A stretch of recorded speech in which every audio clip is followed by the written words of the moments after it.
Army. That open opener for them? Yes.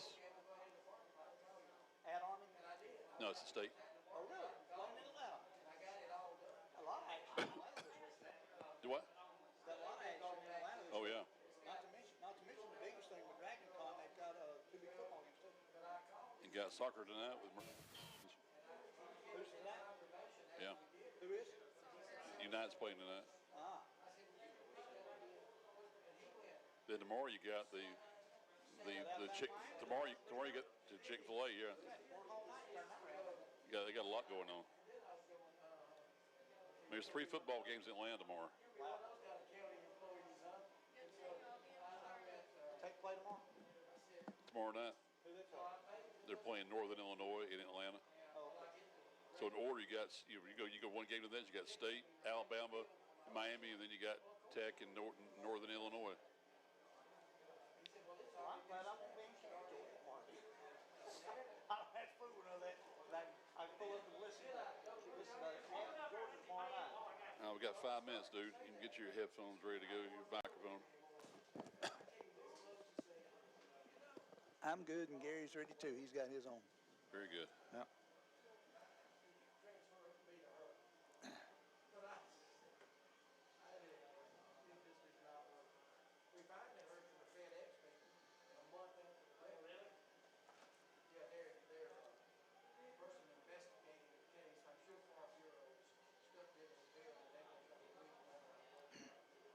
Barely.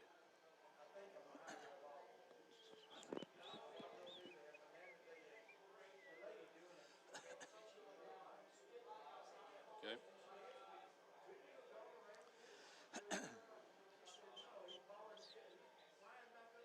That's why I can't hear you. What were you saying, Rick?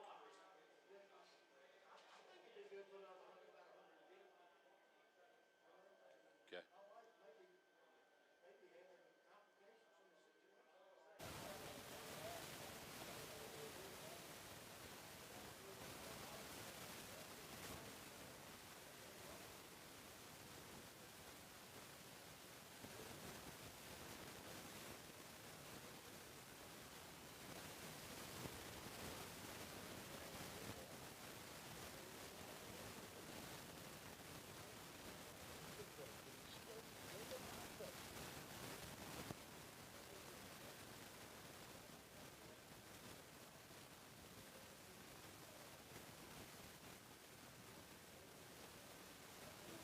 I go in there in 3 minutes.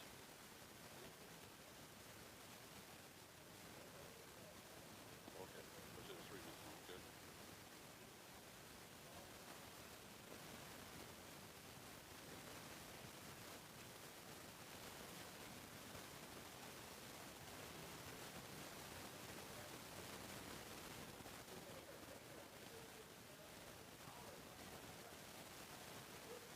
Okay, I'm totally confused. You just said a minute ago. 1 minute, just a minute ago. So I have no idea. You have to give me in, because I have no idea. You got recording going?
2 weeks, so 3 straight weeks we'll see the War Eagles. They'll play Union County tonight. Next week, West Hall here at Chestatee High. And then in 2 weeks we'll go on the road up the west, north to North Hall, and it will be Chestatee taking on North Hall in the Brickyard coming up in a couple of weeks. So lots going on. We'll get a chance to see Chestatee for a few weeks here, Joe. And you and I saw a lot of great things last week in our broadcast game that we had between Flowery Branch and Dawson County.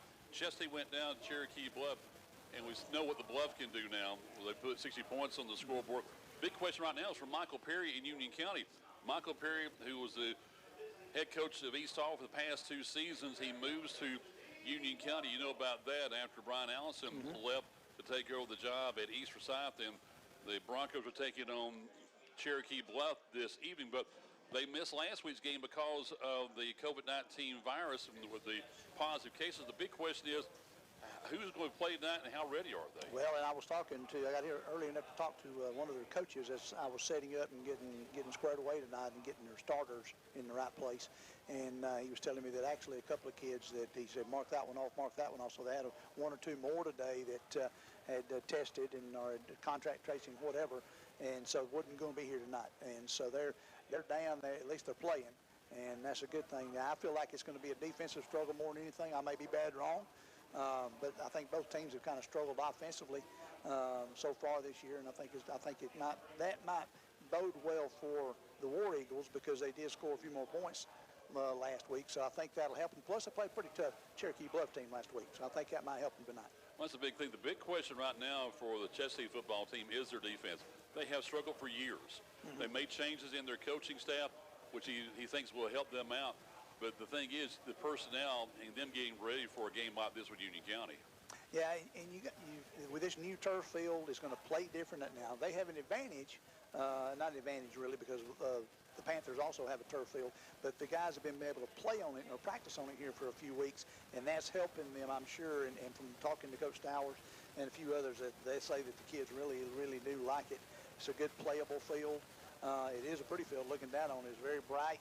Obviously, the letters and numbers pop really high, really good. They got the War Eagles in the black end zone with the white and maroon War Eagles in print down there. The real nice scoreboard over there on the far side. So it's a nice facility. They fixed it up, and you got the baseball field, softball field. Everything's right here together. And I know that's a blessing for Coach Stowers. He's got to really like that.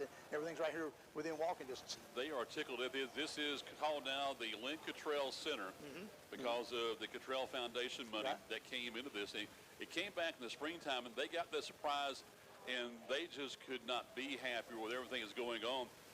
You see not only the field, but also the other things taking place. You know, you mentioned baseball, softball, also the gym and what they've done there, and it's just incredible what they've done here. Well, you mentioned the name of the complex. It's the Lynn Cottrell Complex. It's got Chestatee under it, looking at the scoreboard, and I understand they got the reverse on the same side on the baseball side over there. Really nice, and they've got a big open practice field down here adjacent to the baseball field. So everything's right here together, and they've got to be blessed with it. Now, Gary and I were talking a few minutes ago that the track, or what we would know as a track, does not have lines on it, but it's asphalt also. So I wonder if they're going to come back and put the tartan surface on top of it. I think so. To have so they'll be able to host track meets, and it looks like it's probably only about 6 lanes wide. Yes. But it's everything will fit, so that's a good thing for them. And that's the question I had about all the renovations being done to all the high school athletic complexes here in the county. Only one of the schools is going to have an 8-lane track. Everybody else is going to have a 6-lane track. They'll have a track around their football field. Well, and if you, I don't know what the regulations, because I've never really done track, but I know you can do 6 on your tri-meets with you and 2 others. But in your big meets, I think you have to have this regulation where you have to have the 8 lanes.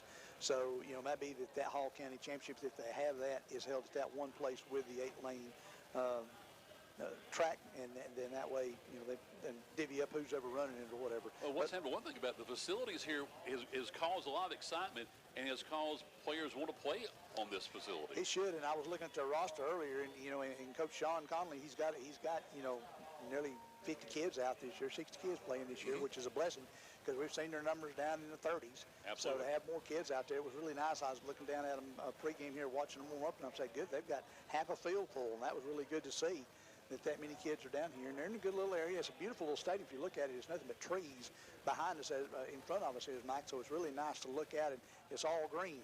And, of course, folks have heard me say about before, right through the woods here, I went to Sardis Elementary from 3rd grade through 6th grade, and then graduated on up to North Hall and graduated there. And so it's kind of home over in here. But, the big thing about coming soon, within probably, I can go 5, maybe in our lifetime, they'll have the bypass from Sardis over to Thompson Bridge Road, and that's going to change a lot of things around here, Well, you'll probably see a few less trees as I'm looking at now. There'll probably several of those cut down as they come around and intersect over here, that's for sure. That bypass is going to be something when and if they get that done. But now, Mike, you and I know they've been talking about that wrestle since I was in high school, so you never know what's going to happen. And with that, too, you see, again, all the excitement here at Chestatee High.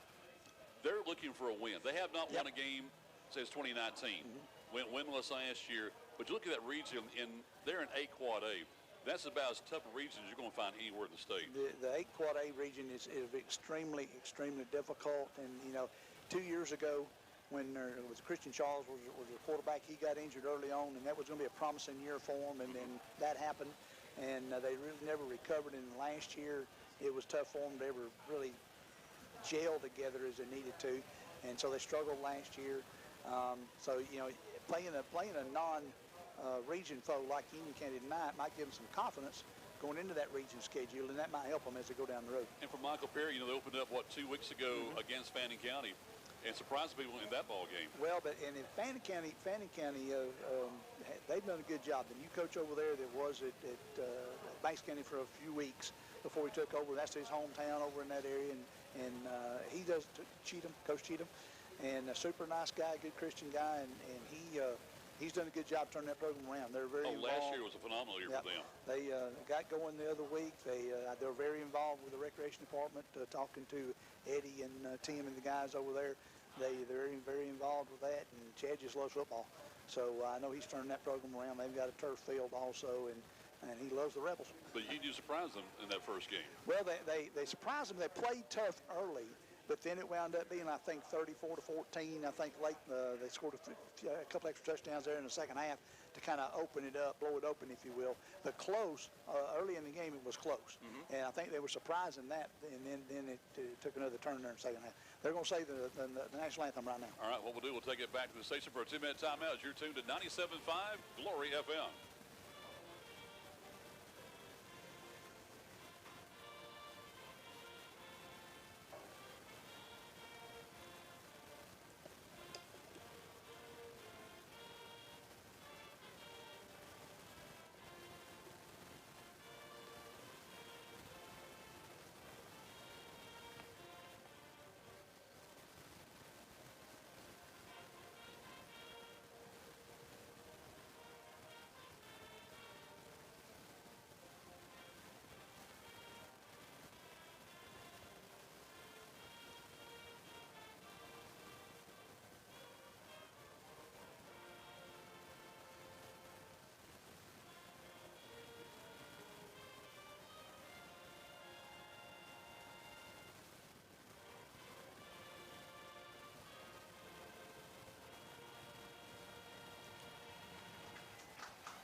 Yes.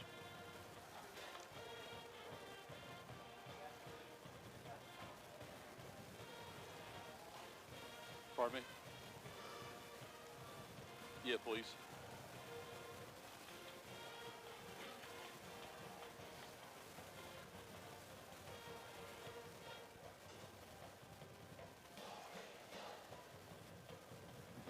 One, two. I heard Ron.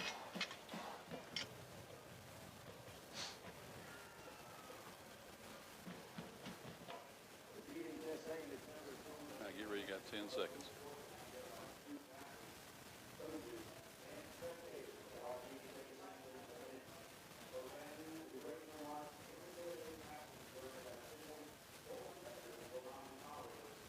And we're back here with Friday Night Football in North Georgia from Chestatee High School as the War Eagles are taking on the Union County Panthers in non-region play. Joe Gailey, Ron Poole, Lily Wofford Gary Glenn with us. We'll take it down the sidelines. And Gary, I know you got a brand new look at this field down there close up. Yeah, it looks good. What can you say? It's brand new. Still, you can see a lot of those pellets, which I'm sure my shoes will be full of by the end of the night. But it is pristine right now. You don't have to worry about the rain or the moisture tonight, that's for sure. You got a beautiful night for football. Well, that's absolutely right, and we don't have to worry about lightning either. Yeah, thank goodness for that. You know, last couple of weeks, especially the first one, of course, we had over an hour's worth of lightning delay, and last week we were kind of sweating it a little bit. We managed to get through it mostly unscathed there, but tonight looks like it is going to be mostly clear. Got a few high clouds in the sky, but still got the sun up for another, about an hour or so. I noticed too, Gary, they've got the play clocks on both ends tonight. And we do? They've already been testing those, and Lanier Officials Association is manning the field and the clocks tonight. So I noticed they've been testing those, and they'll be running also. And we've got a veteran crew here tonight. Some of these names I know you know, Joe. Yes, sir. Danny Zemer is going to be the referee, the man in the white hat. Webb Daniel, umpire. Head line judge is Ricky Welchel. Line judge is Mike Wofford, but he spells it a little bit different, Mike. He's got an E-I instead of an O there, but he's pronouncing it Wofford, I think. Field judge is our old buddy Avery Niles. Side judge Nick Calhoun. On the clocks, lecture clock is Shane Happ, and on the play clock it's Wayne Blizzard, like the winter storm. Ah, okay. So a lot of experience there on that particular crew, and I know they're glad to have them here because, as we've discussed before, it's a hard road now to get officials for just about any sport you want to name. Well, and for sure, and then talking to some friends of mine, I know that the Lanier Association's had a difficult time between COVID. They had 7 veteran officials, white hats as we call them, to retire this year. They had to fill those spots with folks, and so, you know, to have some folks that's got experience, you know, you got to feel good about that for sure. Well, you know, not only COVID, but other things. I mean, just because you got that kind of particular disease going around, you got other things that happen in life and other things that can get you infected and what have you. And so they've been fighting a hard battle, but so far they've been able to get these games on as scheduled. And I hope tonight's going to be interesting. Got a couple of teams here that have struggled in recent days. They both are 0-1. Now, Union hadn't played for 2 weeks. They lost, as you guys have already pointed out, to Fannin 34-7, but that was 2 weeks ago. Chestatee lost to the Bluff 60-21. And the only time these two teams have played in their history was last year. Yep. That was a 39-19 Union County win. And Chestatee trying to break an 11-game losing streak. But these teams give up a lot of points, Joe. Yeah, they do. Union County's been giving up, about 30 a game, and Cherokee Bluff over the last season and a half or so, almost 50 a game, 46.9. So the question is, who can play some defense tonight, I think, is going to be one of the keys to the game. Well, I mentioned to Mike before the game, and Ron, get your take on it too. I think it might be more of a defensive struggle, because both offenses have struggled so far this year. But who knows? It may be the other way around, and we may have a shootout. Who knows? Well, you got to think the defense has the advantage at first because the offense is trying to feel their way around. But you know, with playing on this turf, the offense I've always thought had an advantage on the turf because the footing is sure on this turf, no matter what the weather is. And it plays faster too. That's for sure.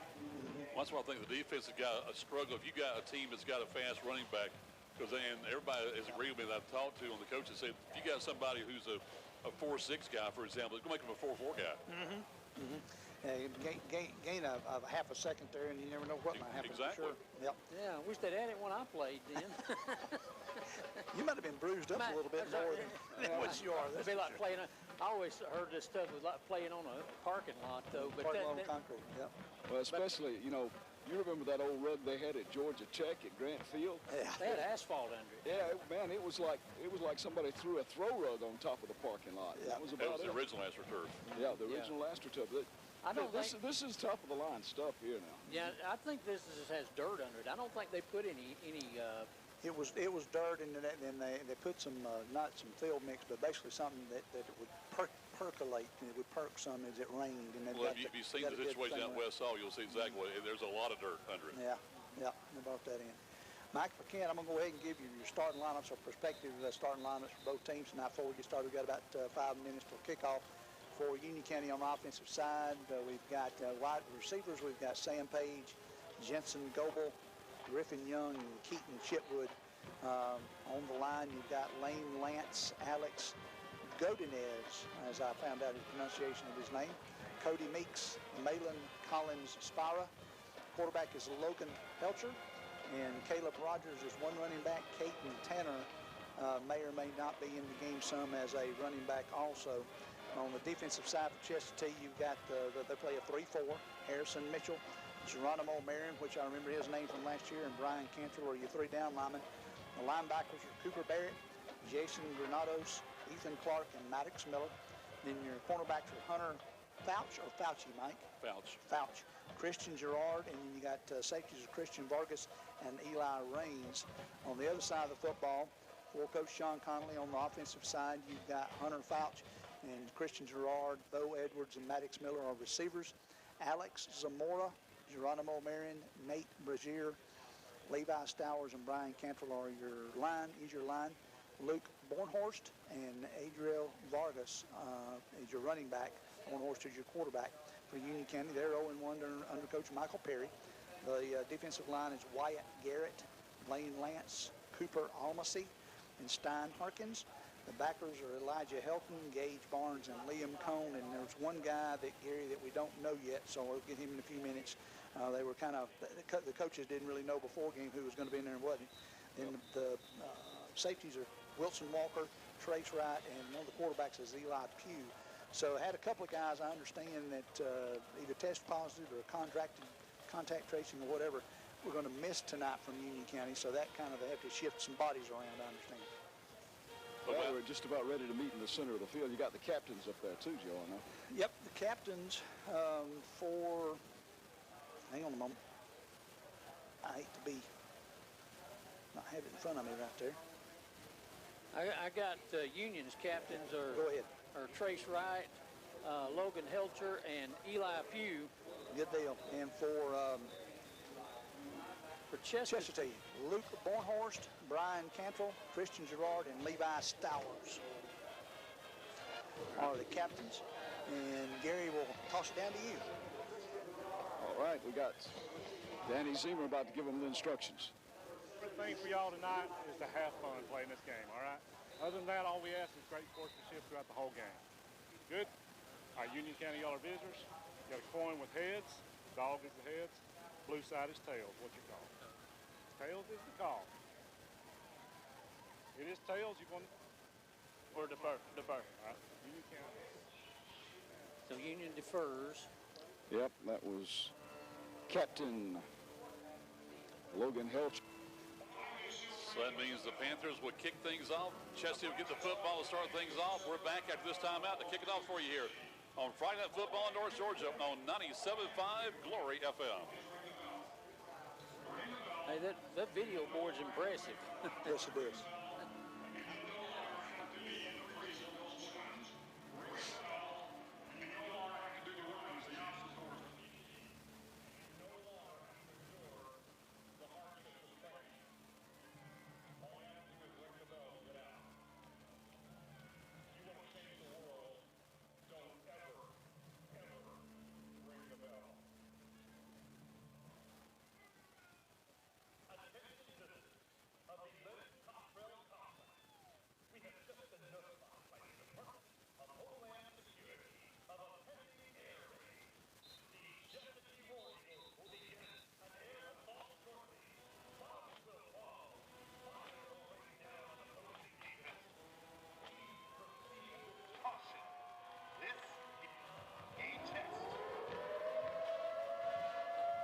What you hear is non-emergency alert system siren. It is the air raid siren here for the air attack for Chestatee, as they call it, as the War Eagles are going to swoop down, they hope, on the Panthers of Union County as we get ready for this non-region matchup, as 97.5 Glory FM brings you high school football with Chestatee and Union County. Gary, you know one thing, it's been a long time since the Eagles have won a game here at home.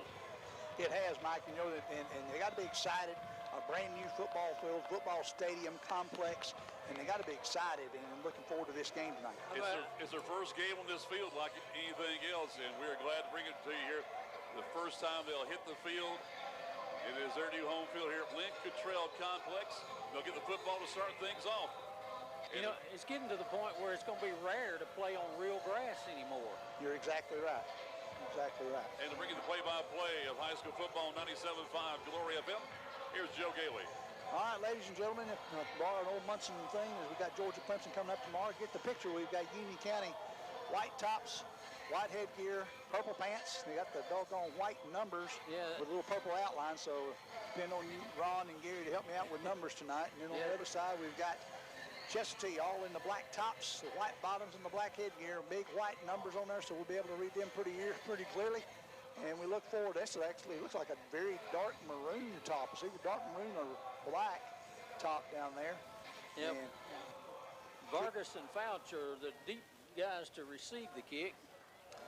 And kicking off for Union County, Number 82. 82, and guess I don't have an 82 on my roster, guys. So I don't either. Yeah, so we'll have to see what's going on there. He's probably one of those guys they brought up, and here's the kick. Line drive. It's going to come back down at the 5-yard line to the 10, the 15, the 20, the 25, out to about the 27. That was Christian Vargas. Caught it right at the 5 and returned it out to about the 28-yard line. War Eagles will take it over 1st and 10 right there. That was a line drive kick, Gary, and you know, I thought he might just let it go to go in the end zone and take it at the 20 because it had plenty of force behind it to roll all the way to the field house. But he got even more. He'll start things off almost at the 28-yard line. Yeah, so they got a little bit by not letting it go into the end zone. Yep. And that's probably what they were thinking. Split backfield, one's in motion. Helker's going to give off to number 9, the running back. He's going to get 3 or 4 yards. Number 9 is Adriel Vargas. No, actually, he kept it, I think. Yeah, it's a keeper. Barnhorse faked it to him and he kept it. Okay. I'll have to watch closer then. I thought he handed it off to Vargas. They got a little bit of an option, I think. Joe. Got about 5 yards on it. Barnhorse going to keep it looking. Scrambles around, coming towards us. Going to run out of bounds probably at the last second around the 32, so no gain. Maybe he lost a yard on that one before being knocked out of bounds. Well, he had plenty of time looking down the field and finally won out by Wilson Walker. Walker and right in on the defense right there. And Union almost jumped. They had a guy raise up, but he must not have crossed the neutral zone or they would have blown it dead. Barnhorse takes it, hands off this time to Vargas. Vargas got a big hole across the 35, down to the 40-yard line, got the first down. Got about 7 yards that time, guys. A nice little hole opened up there behind Marion, Brazier, and Stowers to get him a first down. Trace Wright and David Heredia met him. He kind of gave it, and they caught him in the air and brought him back down to that turf. It was a 3rd down conversion, too. Got it all the way to 41. Center Brazier takes it, snaps, gives off to Vargas again. Vargas takes it, comes around the far side over there, looks behind Zamora and Marion, and gets about 5 yards over up to about the 46-yard line. So a nice little running tack early on for the War Eagles. And Gary, this matchup may be better for Chestatee on the line of scrimmage.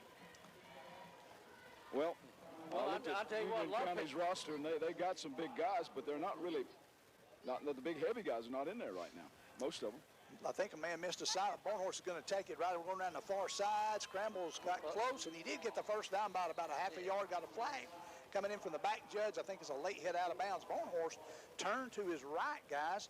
Looked like he was going to hand off. There's nobody there, so he takes off and goes to the left side. Yeah, everybody went the other way, and he kind of hesitated a moment and then just said, I'll just take on and get what I can, and he got the first down. Let's see what the flag is. It's going to be a late personal hit. Foul. Personal foul. It's going to be a late hit out of bounds on Yeah. Union County, so it'll add to the yardage. He did get the first down across midfield up to about the 48. And add 15 to Add it, Joe. 15 to it, or 49, excuse me. Boy, Union County's got a bunch of people in there that are not on our roster, man. Well, and I was afraid of that. And the roster that I had, and I was having the coach going over it. Penalty's going to push him down all the way inside the 35 down to the 33-yard line. Be 1st and 10 for the War Eagles. We'll talk to our friends from Union County. Got some great friends with the broadcast team. We'll find out what's going on. Snap to Barnhorse. He's going to hand off to number 24 this time. 24 with a big hole across the 20 and tripped up right there. Number 24 is Jason Granados. He comes in and running back, and Granados takes it and gets a quick hitter all the way down inside the 20 to about the 18-yard line. Yeah, number 10, Eli Pugh, made a shoestring tackle, or he's gone. Granados takes the ball again. There's flags as they snap it. Yeah, otherwise on that left, it's in the end zone. I thought he was gone. That guy came over from this side and tackled him. Stuck up behind the guy and tackled him real quick. We got a substitution problem by somebody. I'm not sure which team, because I saw the signal. We've got some dead spots on this field, too. Yes, Maybe not as bad as Flowery Branch. Illegal substitution on the defense on Union County, so that'll be, is that a 5-yarder, Mike? Yes. So they might just take the play because the plays puts them down into around the 12. So they may decline it and take the play. Well, you might take the penalty and take the down and get the down over. Yeah, that's true. Instead of 2nd and 3, you're going to have 1st and 5 from the 13-yard line. Take it again right there. Yeah, swap the down for a couple of yards. Union in a 4-3 defensive set.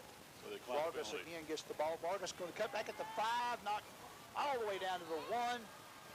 Pretty doggone close. They're going to say he's down at the 1. That, one of the line judges came flying in from the far side, about the half-yard line, maybe 3 or 4 inches there, Gary. Yeah, they're going to say He was really with close. second effort, he got down to the 1. Yep. Quick hitter now. Give it to Vargas again. Vargas across. No signal yet. Now finally a signal. Touchdown. Touchdown. War Eagles. So it goes 8 plays, 72 yards. Less than 3 minutes. Adriel Vargas, the junior running back. Yep. And that thing with the lights that everybody does now. Gary, you're used to it now. Well, now I know what it is. I thought it was lightning last week. We talked about that. Here's the extra point attempt is up, and it is good. Number 33, Carlos Reyes, thought he hooked it there, but it got just inside the right upright and gives him an early 7-0 lead. Big thing for Chestatee to score in the opening possession. We're back in 1 minute here on 97.5 Glory FM.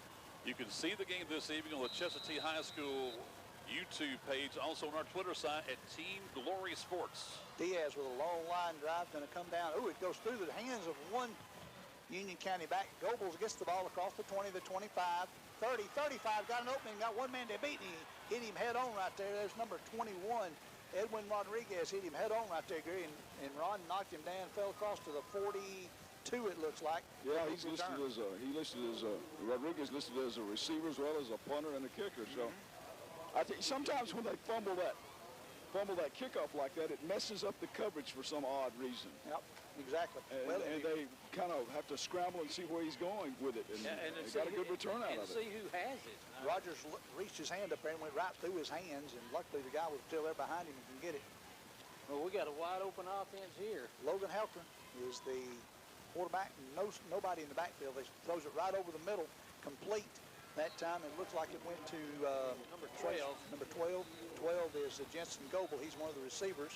Ethan Clark, a junior linebacker, 5'10", 170 with the initial hit there. Well, again, this is Union County football from Michael Perry, former head coach at East Hall. He also was a quarterback coach with Deshaun Watson back in Gainesville in their state championship era. 4 wide outs, 3 to the far side.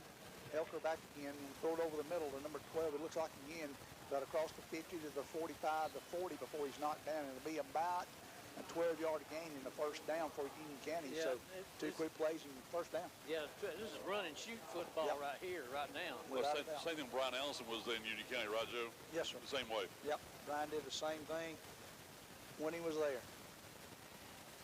So nothing new for They Union. were 4-6 last year, made it to the first round of the playoffs. 4 wideouts, got 1 setback, 1 single guy. That's number 5, Caleb Rogers. He moves him from left to right, takes the snap, does Helker. Helker's going to look over the far side. 3 completions in a row. He's going to be down to 35. Caught it as he was falling down out of bounds. So second down, they're going to give him about 4. We'll call it second down and 6. And Union County's been the number 2 team to reach 8AA for the past 6-7 years, with Raven County winning the championship during that era. 4 wideouts, 2 on either side. A little quick one to the far side. Going to go there on that far side. He's going to get about 6 or 8 yards in a hurry for being tackled. That was number 12 again. No, that was number 6 that time. Yeah. Griffin Young. These numbers are not easy to see. I've got my binoculars and my glasses on. Well, That tells you something right there. White on white. I don't know who come up with that other. And that purple lining is thin. Very. It was a really slick salesman. Yeah. Got 3 wideouts. You got 1 guy in a slot, 1 running back. Helker takes it himself this time, and he has walloped in the backfield. Looks like number 36 came in there and made the tackle. Is that correct? Yeah. Number 26, Maddox Miller. Yeah, and that looked like a busted play for Union Yeah. that time.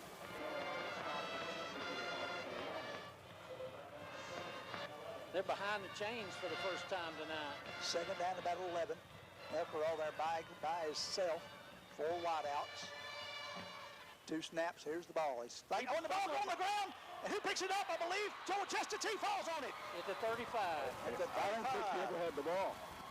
Number 55, Geronimo Marion, that defensive nose tackle. The big man came through there, and it looked like Helker just dropped the It football. just there, slipped out of guys. his hands as he was rearing back to pass. The ball went behind him. Right. It just went right by him, and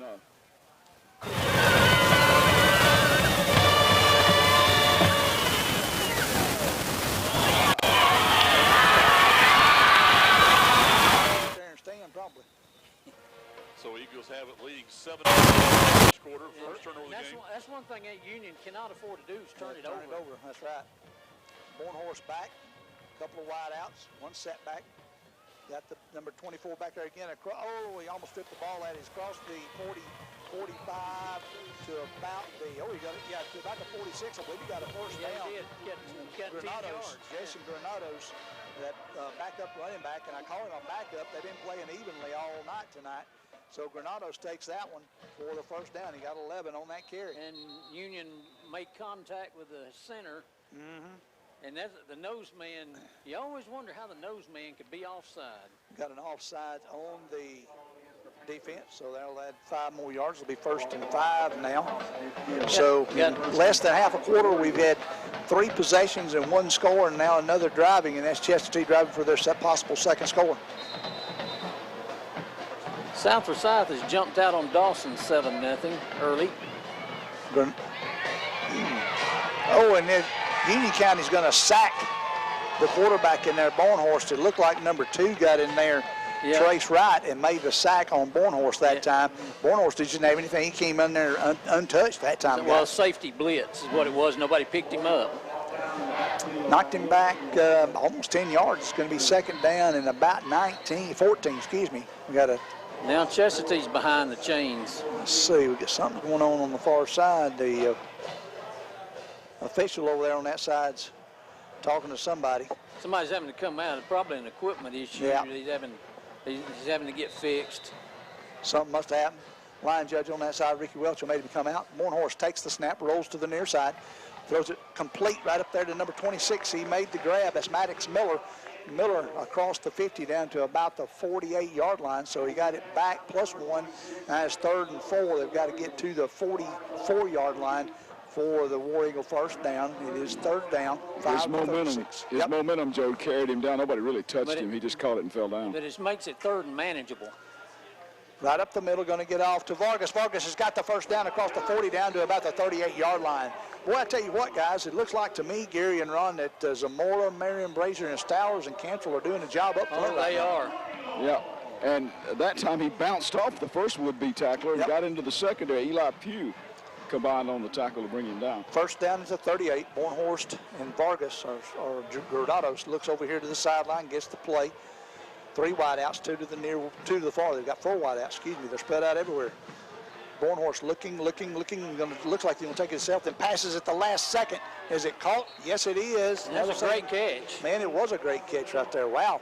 26. Number 26, Maddox Miller again with a guy all over him that time, Ron. Yeah, he was. He was well covered, and Barnhorst put it right where he had to have it. Right there, he was the only man that could catch it without being interference. Trace Wright was right behind him and draped on him when he took him to the turf. And Max probably going to be his favorite receiver. Bornhorst gives off to Granados again. Granados only gets about 2 this time. It'll bring up second down at the 25 of Union County. Well, the linebackers that time stayed home and read the play and held it to a minimum gain. But you can tell that Coach Conley's trying to do a fast-paced offense here to keep them on their toes. I thought their toes on their heels. Yep. Well, almost nobody huddles anymore, so they just look over at the sidelines and get to play. Bornhorst back, looking, breaks out. Now he's going to run it. He's down to the 20, the 18, the 15, and he's gotten out of bounds, but he got the first down as he got knocked out of bounds over on the far side, so another first step. Well, and they had the blitz on the left side going, so Bornhorst did a good job of reading the blitz that time and taking it to where nobody was over there by the sideline, picked up yet another first down. Did a nice job of changing hands with the ball, too, or ball with a hand. That's he from one hand to the other and kept it. That's the problem with the blitz. If you don't get there, you got an open spot. Bornhorst gives off the 24, right at the middle, touchdown, War Eagles. Granados had a big hole behind that line of Marion, Brazier, and Stowers and got the quick touchdown for 15 yards. Well, that's what you call a quick, right up the middle, right through the heart of the defense, traded into the end zone. And basically nobody was close to him when he got to the end zone. Exactly. Once he got cleared that first set there, then he was gone for sure. Reyes going to kick it up, and it's going to be, it's no good.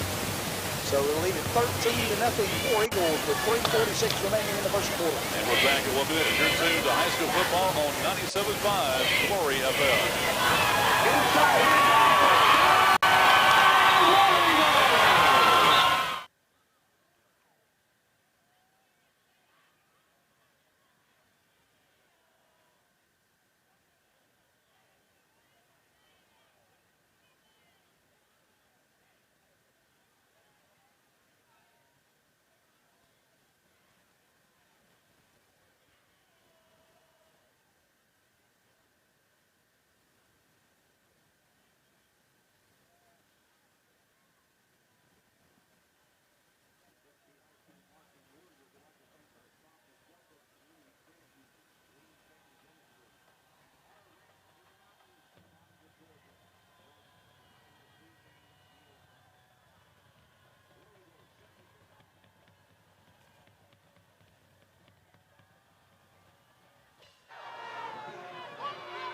Kickoff.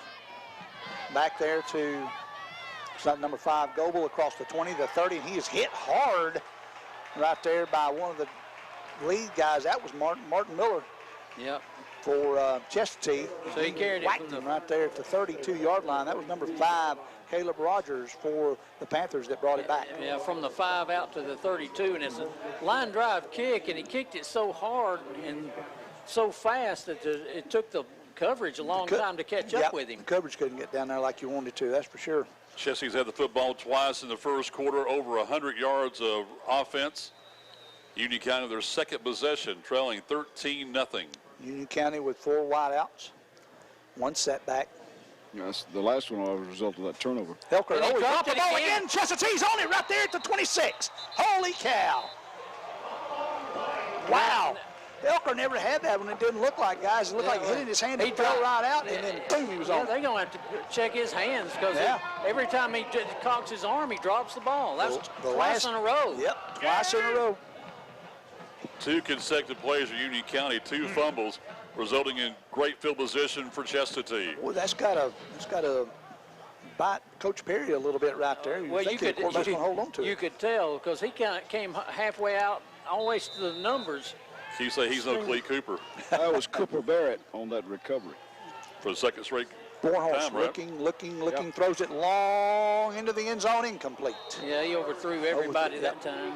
Good thing he did, because he did have one defensive guy on this near side that might have had a play on it, but yeah, he was double covered Yep. too, and you know, he threw it where nobody could get it. yeah. But showed his arm. Go back to the I think it was Barrett who actually hit the quarterback, because as the ball was getting there, so was Barrett. And he kind of watched you could see his eyes cut to the right, and he never really touched the ball very much, and Barrett was there to pop him and get the ball. Bornhorst over to one of the receivers on this side, and he's tackled immediately. That was number 8, the receiver that time. That's Josh Kermode.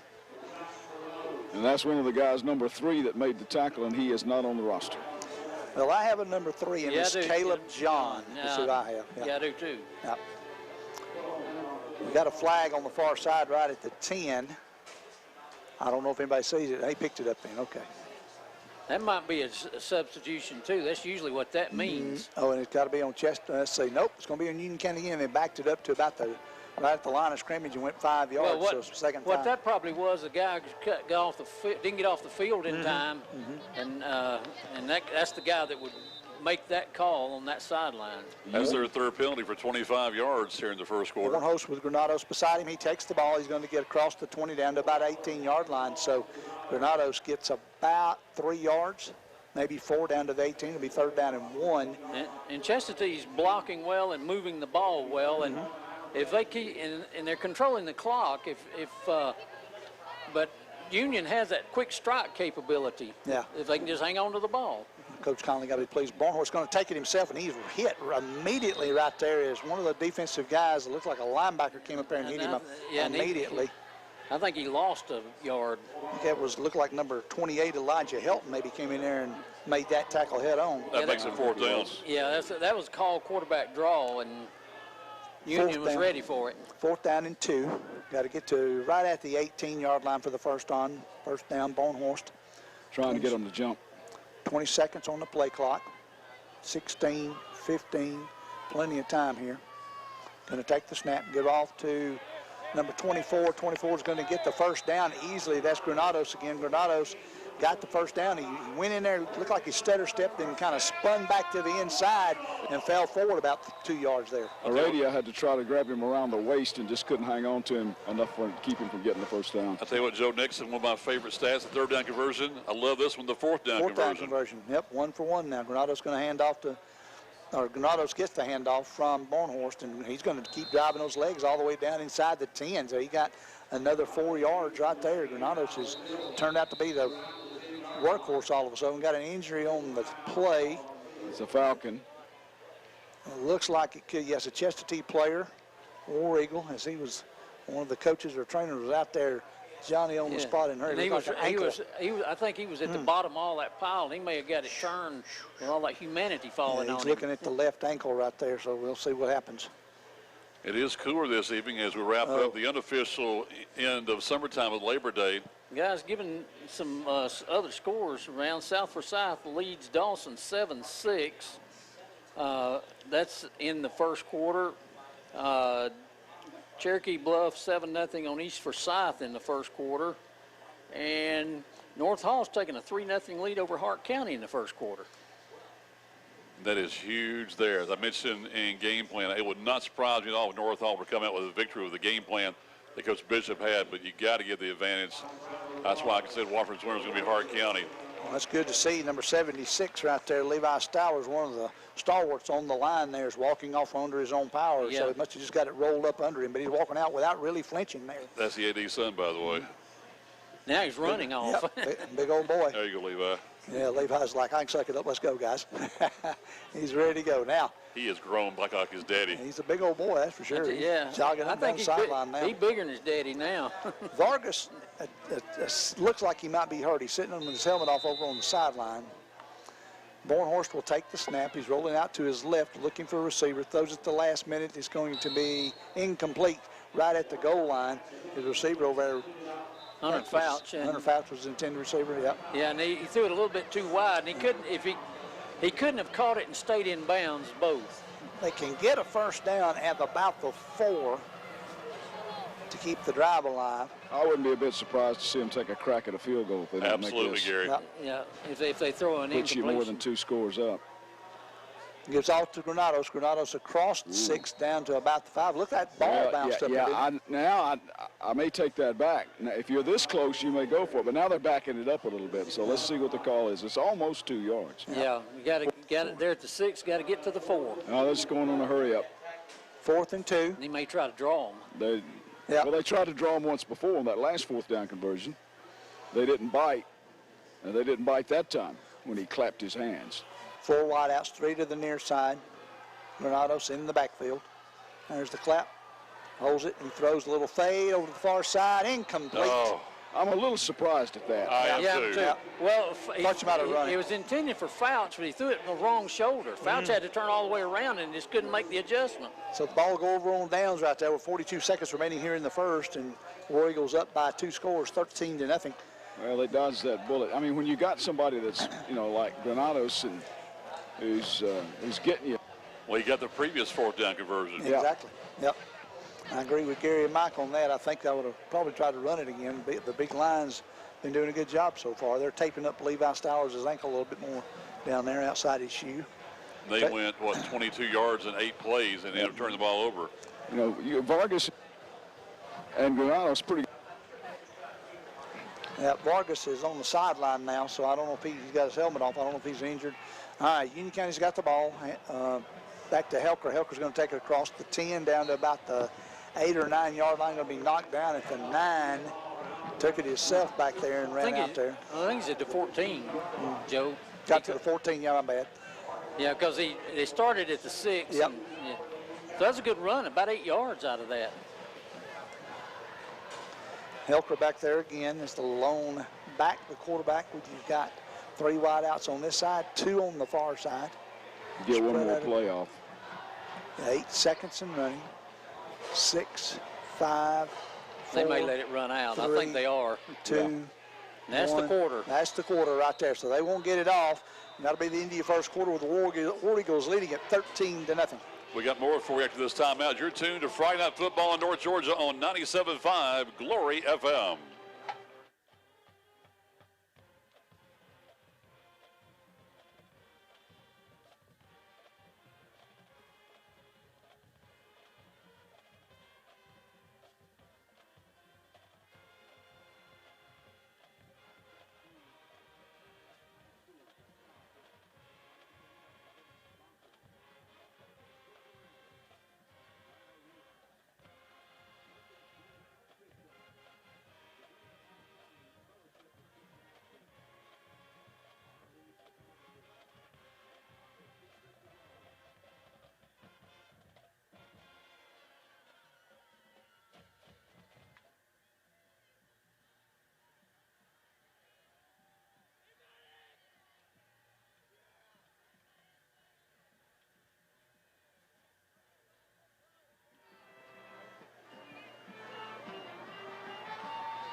Welcome back to Chestatee High School, the Lincoln Trail Complex. Gary Glenn, Ron Poole, Mike Warford, and Joe Gailey with the play-by-play of today's ball game. Second quarter action.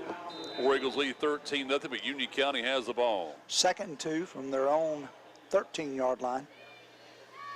Got to get just across the 15. Helbrick going to throw it, and it's broken up right there. Nice little play, a little quick pass that time.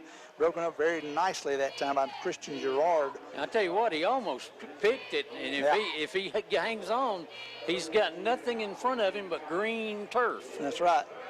He was right on the hash marks on the far side there. It would have been clear sailing. 3rd down now, 2. Got to get right across the 15. Now we've got a whistle blown. And Timeout Union County. Timeout Union County just started the second quarter. It's 13-0. 2 quick scores now by the War Eagles. I know that's got to make Coach Conley happy, Mike. Absolutely. We'll let you know, too, you can see our broadcast 2 different ways. You can see it on the Chestatee High School YouTube page.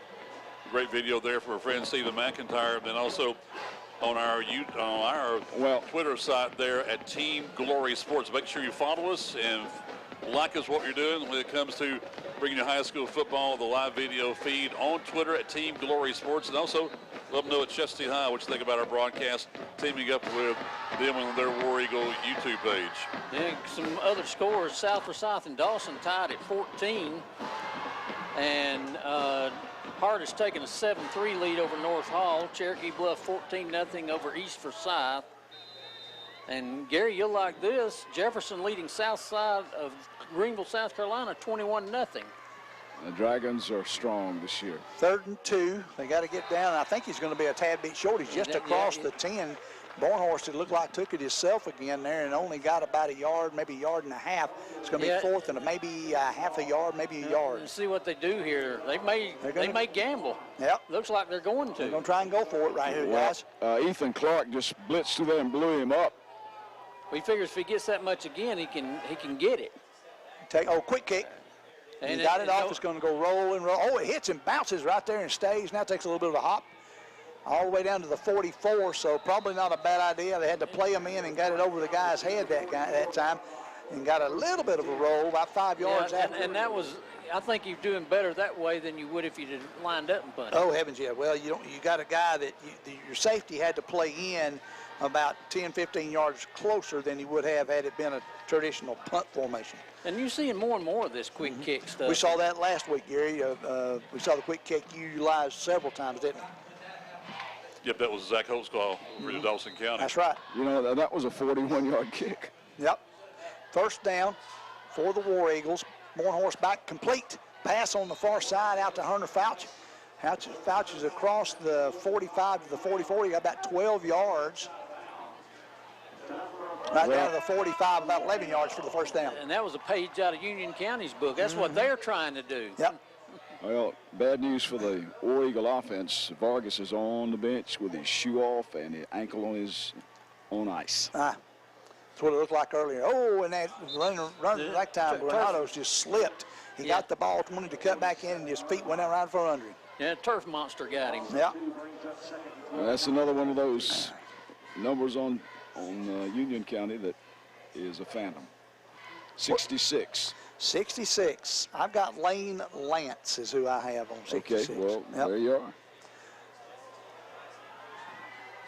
2nd down, about 12. Got to get down to the 35. I believe somebody moved.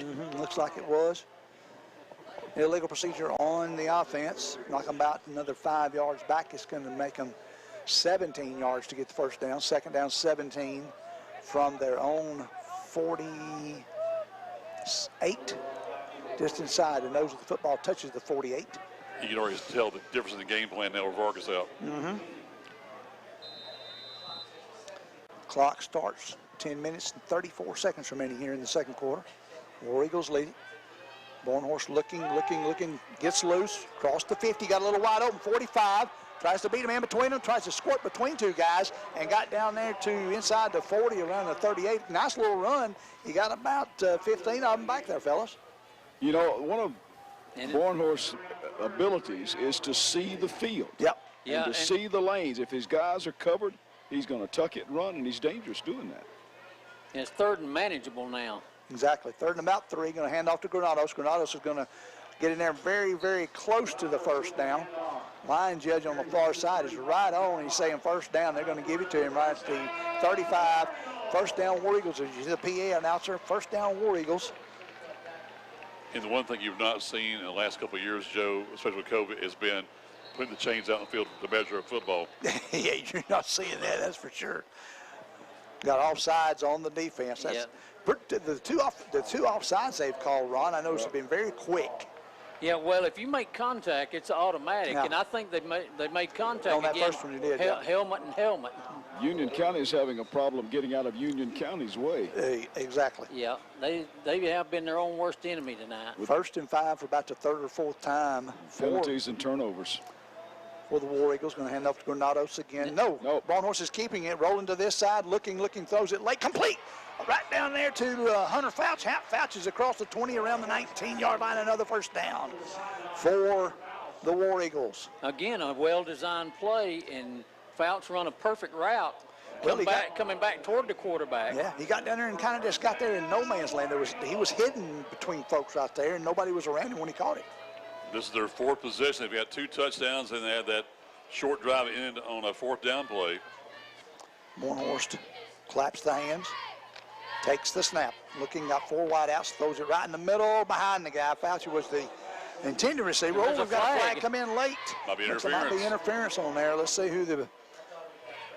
That'd be half the distance. Looks like Liam Cone might be the guy that they called it on. Cone was the closest defensive man to him. Let's see what it is. Talking. That or holding. It's got to be on the defense. It's going to be interference because the umpire's got the ball and he's walking. Against half the distance. They were measuring to see what half the distance would be.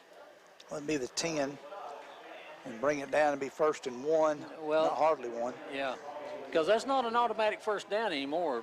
Pass interference isn't. 1st down and about 1, we'll call it. 4 wideouts. 1 man in the backfield is Granados. Bornhorst waiting on everybody to get set. There's the whistle. Granados in motion. Bornhorst going to take it himself, going to get the 1st down easily down across the 10, down to about the 7-yard line. So it'll be 1st and goal for the War Eagles. On that previous play, Ron, I think if it was automatic, you wouldn't see as much of this in high school football. It might have just deterred a little bit. Yeah. Quick play right over the middle, going to give off to Granados. Granados squirts in there. He's close. It's going to be really close. Nope, it's going to be down there to the 1/4-inch line again, it looks like. Yeah. He went really quick that time, Gary, and got down there inside the 1. I mean, you couldn't put a piece of paper between the ball and the goal line. Give to Granados again. Touchdown, War Eagles. Yeah, he didn't get touched till he got in the end zone. Yep. Yeah, these lights here are getting to work out. Yeah, they are tonight. We saw that at North Hall a little bit last year when lights got worn out pretty good there one night. So the War Eagles with a 3-score lead now. Not even midway through the 2nd quarter. Coach Conley's got to be extremely happy with that. Oh, he did get a chance talking about that. That'll be his second 2-0. War Eagles lead 31 in the 2nd. And we're back in 1 minute as you're tuned to high school football on 97.5 Glory FM.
War Eagles up by 3 scores here in the 2nd quarter, leading 20-0. Diaz to kick off from the 40 for the War Eagles. Goebel and Rogers back deep. That's a good high end over end kick. Brought down to Rogers at the 5, the 10, the 15, the 20. Hit by 1 man, knocked around up to about the 25. I think is where they're going to place it at. He got knocked down by several maroon or black jerseys right there and knocked him down. He's going to be 1st and 10 for the Panthers at their own 25. And this team looks like they haven't played in a couple weeks, Joe. Yeah, you can tell they're pretty rusty now. They came out that first drive, Mike, and hit like 3 or 4 passes in a row, and you thought, uh-oh, now we're going to have they're going to go, but then all of a sudden had the turnover, and the quarterback there, Helcher, struggled a little bit, and so it's kind of been all from then. They've gone fumble, punt. Yep, it's all been Chestatee, 1 man in motion.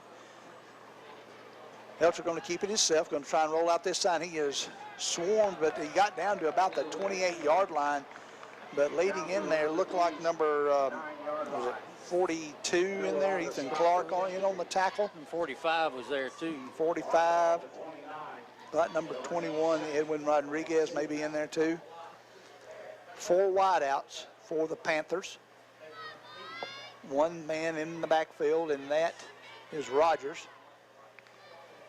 Helker going to take it back, looking to throw. Now he's going to keep it on the ball. He loses the ball again. Who fell on it that time? Let's see. One of his linemen. One of his linemen fell on it. How about that? Number 67, it looked like. 67 is going to be Noah Helton.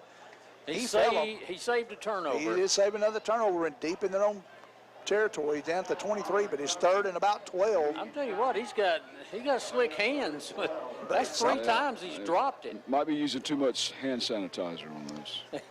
Well, I think last week I messed the name up, but Lester Hayes used to use the stickum, and they outlawed it the next year. So yeah, they outlawed it. He needs to have put some kind of stickum or something on there.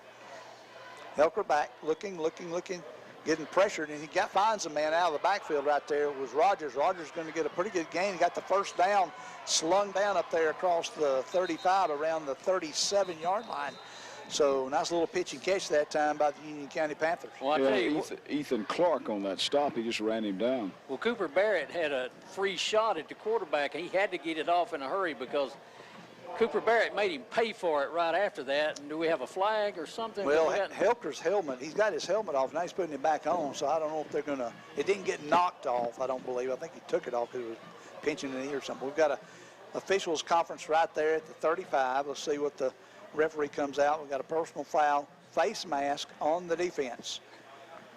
So that'll add 15 yep, to add 15 there and put it right at midfield. And if it happened at the 50, that'll put it at the 50, I believe. That's the first penalty of the ball game for Chestatee. Yep. That's what I was thinking, yeah.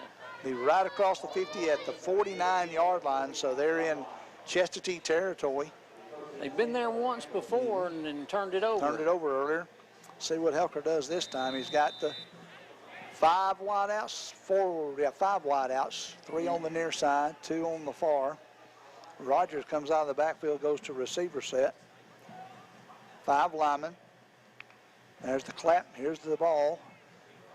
Going to throw right over the middle to one of those receivers, and he gets a quick burst down to about the 41-yard line. And that's where we've been effective over the middle instead of on the sides. Well, the short stuff. Exactly, right in the middle. Well, and Chestatee is starting to blitz him, and, and he's getting it off quickly, and there's not enough people there to make the play. Looking to throw again. He's pressured, and he almost knocks him down. He rolls out of that one. He got a man wide. Oh, almost intercepted. Wow. Late flag. Wow. Late flag in the backfield. I think it would be holding from there, but not sure. Let's either holding or roughing the passer, one of the two. You know, Chestatee came out and played the air raid siren, but it's been the air raid by the Panthers when they've been able to move the ball. Exactly. Personal foul, roughing the passer. Yep. I knew it was one or the other. 2 big penalties against Chestatee, almost back-to-back here. Yeah, the officials are the leading ground gainer for this drive. Really helped the by far Union County team. We're going to have a timeout call by Chestatee with 6:12 remaining, and Chestatee has the lead 20-0. We'll take it with them back in 1 minute as you're tuned to high school football on 97.5 Glory FM.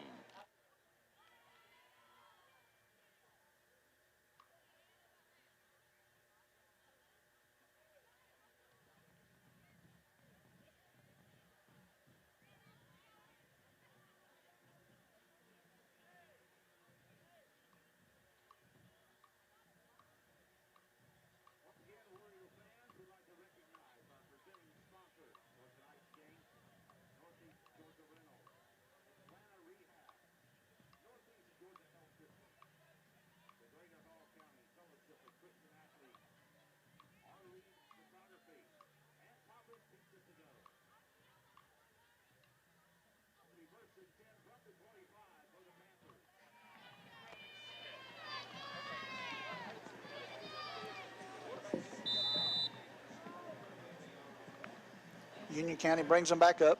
Hector's going to hand off to one of his running backs. That's Rogers. Rogers is going to spin down inside the 20 down to about the 18. And that's going to be piling on, I do believe. Late hit. And they got a flag. Yep, they got another flag, but I think the umpire threw that one down there. That is 3 personal fouls in this drive for Chestatee. Talking about it. Yep. That one there was pretty obvious. Well, and when the guy's going down like that, I don't know. You just got to quit. Yeah. You try to teach the Yeah. The kids, when they're 6 and 7 years old, don't do that. Yeah. Shot to the head that time, knocks it down inside the 10 to about the 9. First and goal. That's the first time that Union County's been inside the red zone tonight. First and goal at the 9 of Chestatee. This is the penalty drive. Rogers in motion. Hecker's going to keep it. He's not going to get anything. He had about, he might have got. No, I think he lost a yard when they spot it. Yeah. Logan Helter right there. He only got, he lost a yard. So second down now and goal from the 10. And Maddox Miller came up and kind of gave a little fist pump like, nope, didn't get it that time, Bo. Knocked him back a yard. Men in motion all over. Rogers in the backfield. The receivers are spread out everywhere. Chipwood, Goebel, Page. But this is the first time in this drive they've had a back with them. Throwing it downfield, looking for, and over his head that time. It was too high for the receiver. The intended receiver that time, I believe, was Keaton Chipwood. Yep, number 9 went up. It was just a little too tall for him. Yeah, it was. And I wonder if the quarterback thought he was running a different route because the way he threw it like he was expecting to run a flag. Chipwood made some good elevation, just not about a foot shy from putting his hands on the ball. To grab it securely, that is. Third and goal at the 10. Helter looking over to the sideline with Rogers. 8 on the play clock. Helter snaps. Here's the ball. Looking towards Chipwood again. A little fade. And I believe it is caught. It is. Touchdown, Union County. That was a perfect pass that time. Pretty pass. And Chipwood kind of turned his back there, guys. And same guy. Caught it without any problem. And I think that was the play. That was the route he was expecting to run last time because that's about where he threw it. Yep. So the first score of the night comes with 5:01 remaining in the second quarter for the Panthers. Number 82 is going to try the PAT. 82, I have no idea. Yeah, I don't have him either. He was the kicker early on, so we'll have to check with our friends at halftime. The kick is up, and it is right through there to make it good. It's 20-7 now with 5 minutes remaining, War Eagles. And back in more than 1 minute as you're tuned to high school football on 97.5 Glory FM.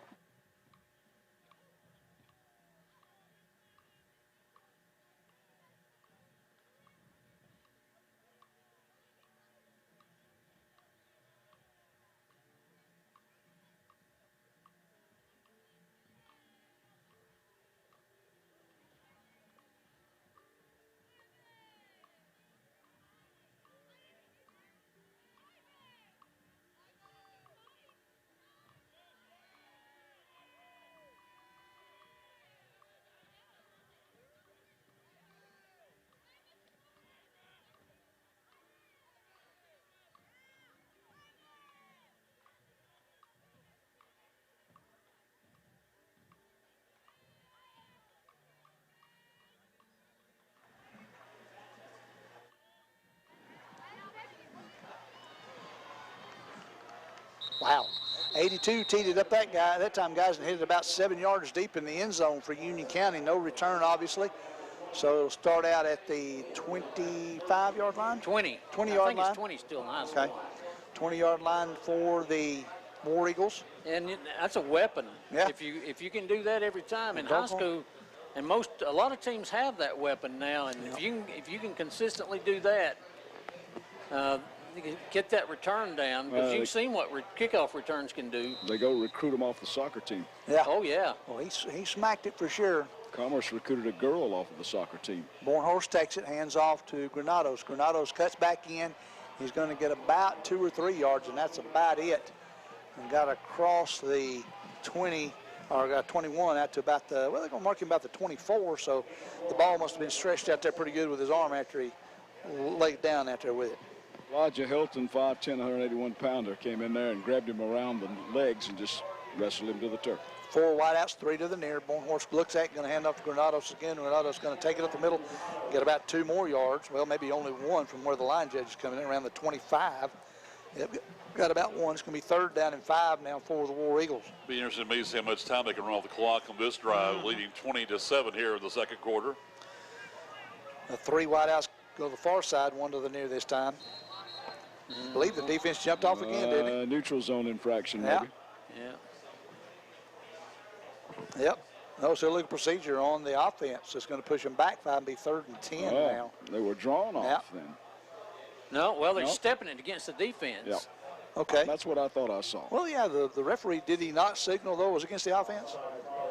Doggone it, I saw that arm A go little that direction. dyslexic, buddy, what he is. He poured the wrong way. I know they were They're holding off. the line judge and the head linesman and the referee were talking about it. I think he said, Now they're coming back. yeah, he said, Now they're no, gonna it's the go other to one. it. Yeah. Well, the referee was like, look at him. He's like, what Wait was a minute, that? where are you going? Yeah. So they brought it back. It was against Chestatee, so I thought I saw Well, the signal the correct way. well, anyway. and then what it is, somebody moved Yep.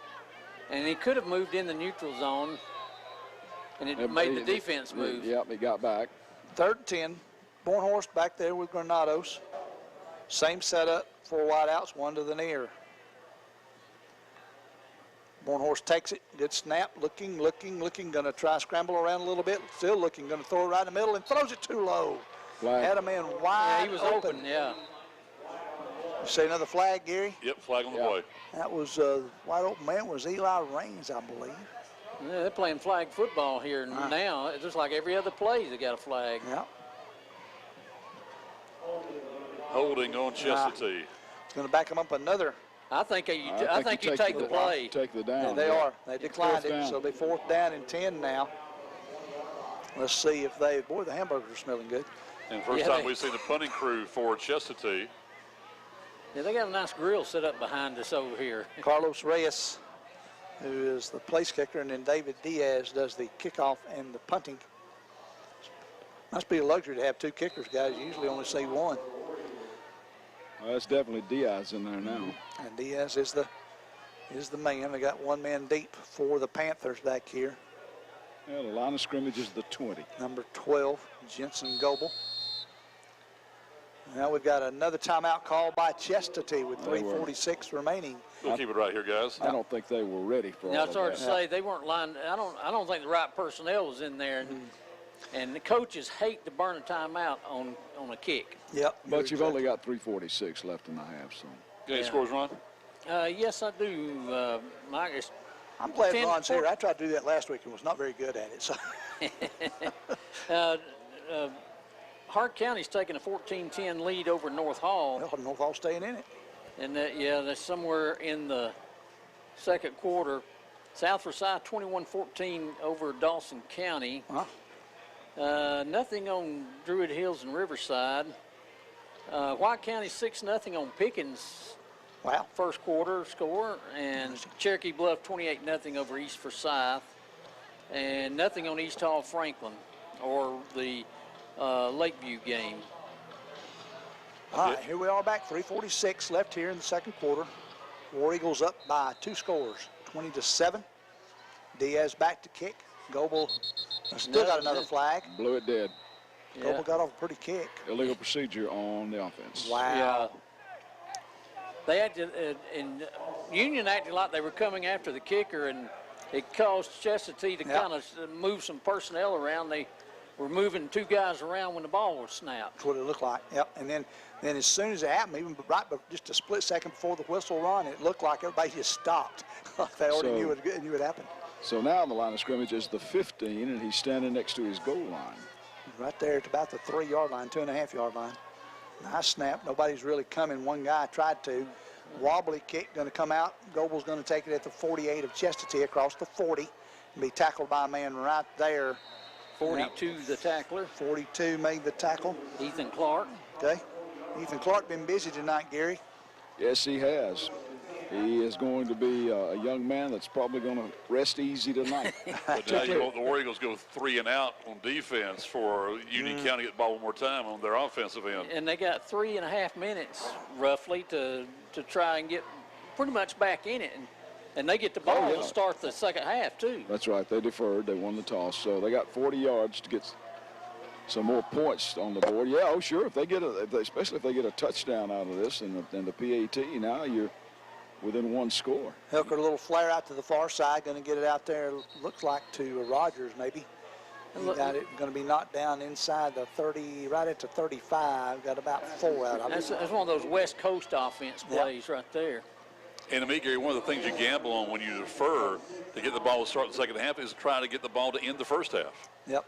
Goebel was the receiver on that one. Yeah, get a 2 for 1. Well, they've accomplished the first phase of that, getting the ball here at the end of the first half. Hilker takes the snap. Looking, defensive guy came on and read pretty quick now. They're flushing him out there, and he gets out of bounds over there on the far side. And he's getting out of bounds to stop the clock, too, saving the time. Got down to the 32-yard line, so he got about 6. It'll be third down, and we'll call it 3. They got 2 timeouts left. We'll give him 5 on that carry. And this is 4-down territory, I guarantee you. Oh, yeah. They're on the 32. 3 wideouts with a slot, and that's Taylor Whitehead is a slot man. Hilker back, claps his hands, takes the snap, looking to this old little inside shovel pass, gives off that time to number 2. It was well played.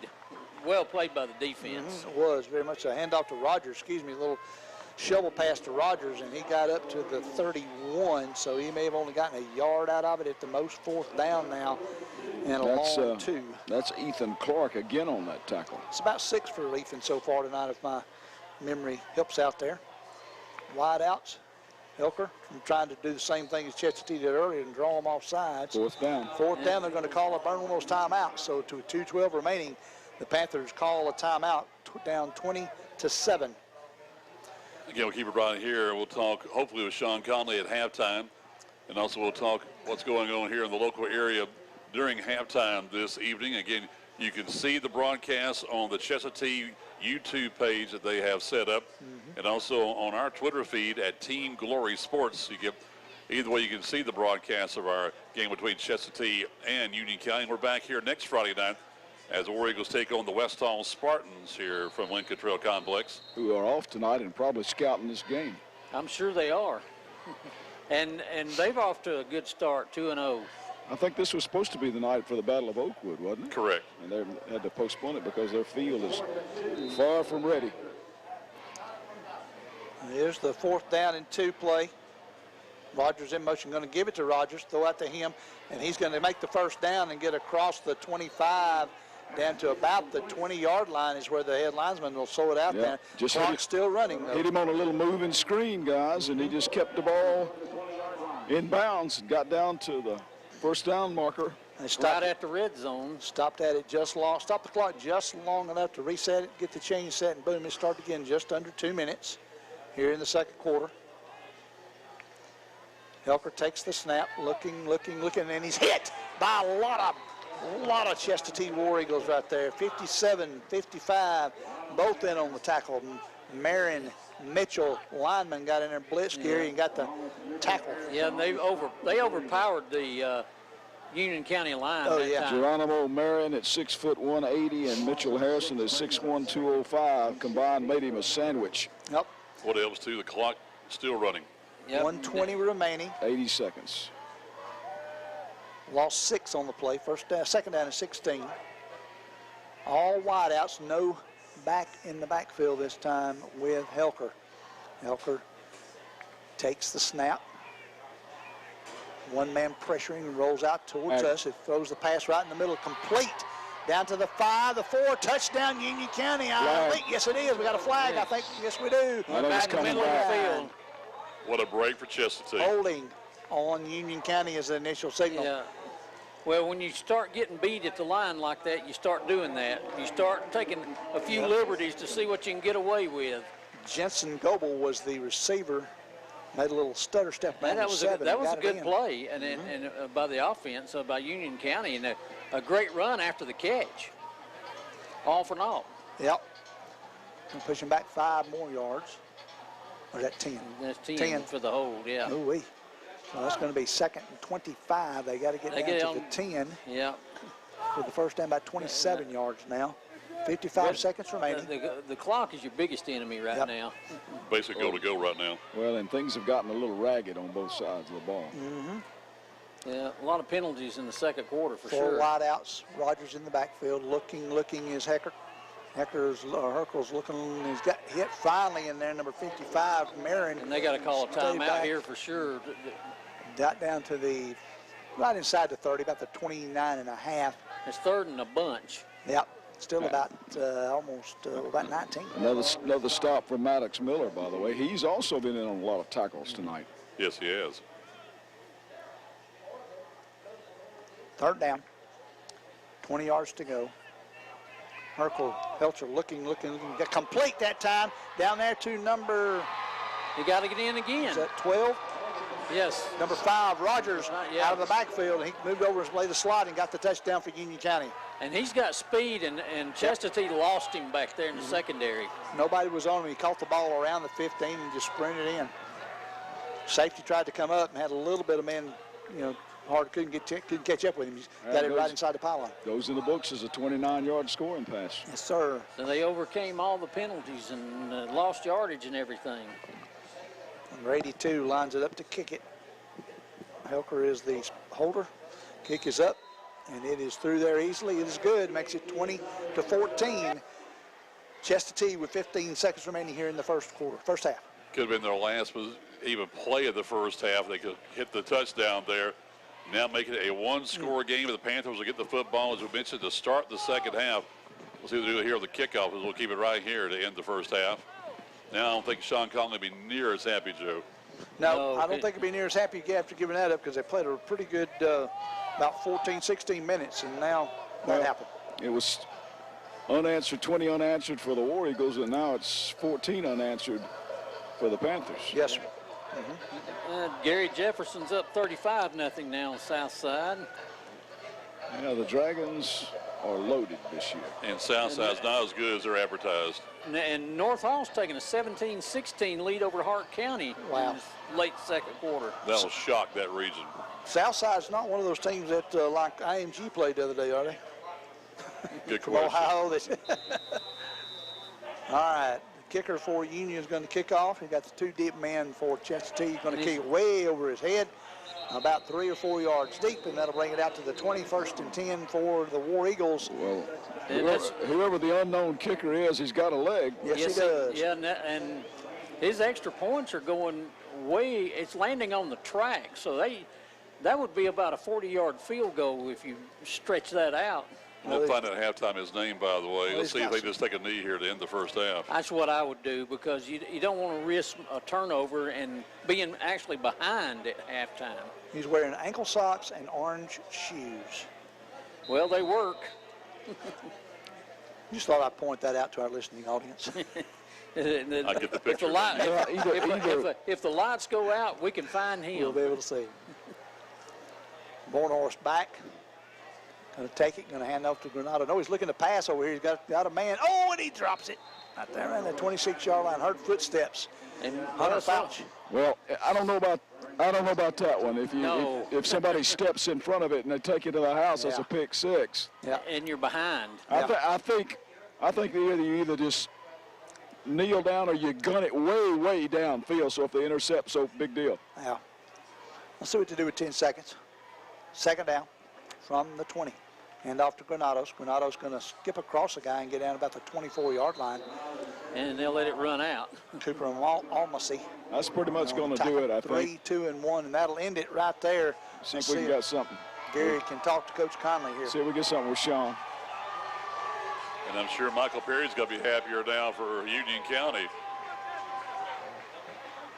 Coach, been kind of a tale of 2 different quarters. You jumped out to a 20-0 lead, and then they kind of clawed their way back. It did. We missed some opportunities there early that we should have stuck it in the end zone one more time. But our kids are playing hard. We are missing some starters, but these kids that are out there are playing really hard, and proud of them. Well, this is the world we live in, don't we? They're missing some, you're missing some. You just got to play with what you got. That's right. That's right. In the second half, what are you looking for? Hey, we're looking for that first quarter again. I hear you. Okay, thank you, Coach. There you go, guys. Yep, that is Coach Sean Conley, the head coach of the War Eagles of Chestatee. We're back after this timeout. We'll have our halftime show as you're tuned to high school football on 97.5 Glory FM.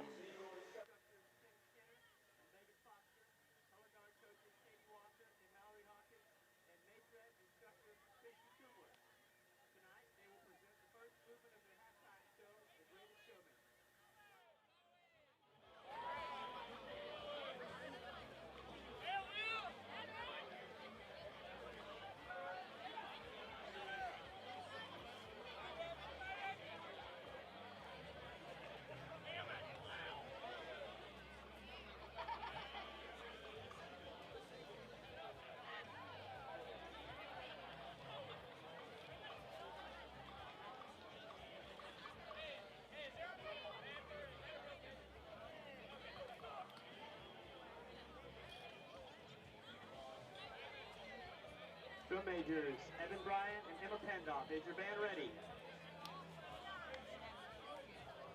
You may take the field for halftime performance.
the Union County High School Pride of the Mountains marching band.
right now, Cherokee Bluff is just blowing through every opponent they've lined up against so far. They scored 57 against Johnson, 60 against Chestatee, and there you are at halftime what they've done against the Broncos of East Forsyth.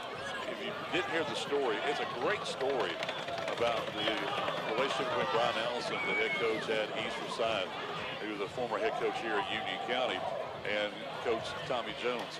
Coach Allison was a coach at Furman when Tommy Jones was playing college football. Really? Yes. Wow.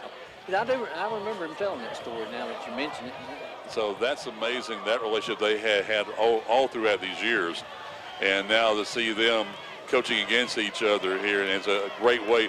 First year competition for the Broncos, year number 4 for this Cherokee Bluff team, and you see. Well, and it's a situation where that East Forsyth can tell and say, 4 years ago, that team is where we are right now, and now look where they are. Right, and we can do it too. And East Forsyth right now, 9th, 10th, and 11th grade. They don't have a senior class yet. They'll have that going in to play next year.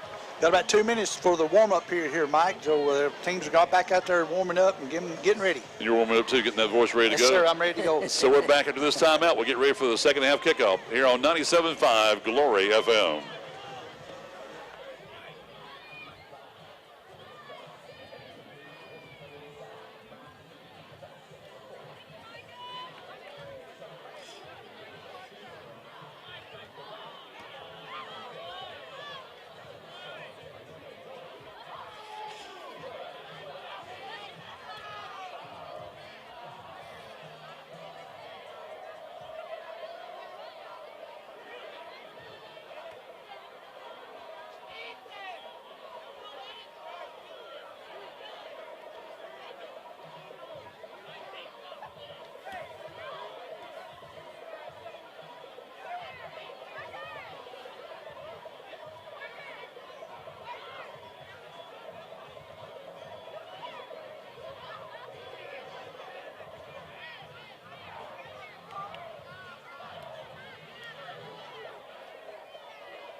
It's time to kick off the second half. Once again, here's Joe Galey.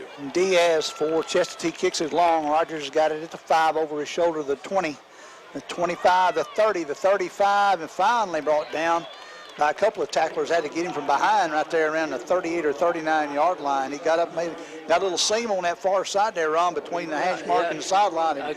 Again, good return. That line drive kick out-kicked your coverage, and that's what happens. You want to be able to get a little more distance on that line drive to get it in the end zone. Because in high school, even if they catch it in the end zone, they can't run it out. Right. So starting here in the second quarter, Chestatee leads it 20-14. The big first quarter for them, big second quarter for Union County. Quarterback, Belcher in the backfield, one man in motion. He's going to take it himself, roll out to the far side across the 40, the 45. Bulldozes a guy, hits him almost helmet to helmet there, runs across and right, driven out at the 50-yard line.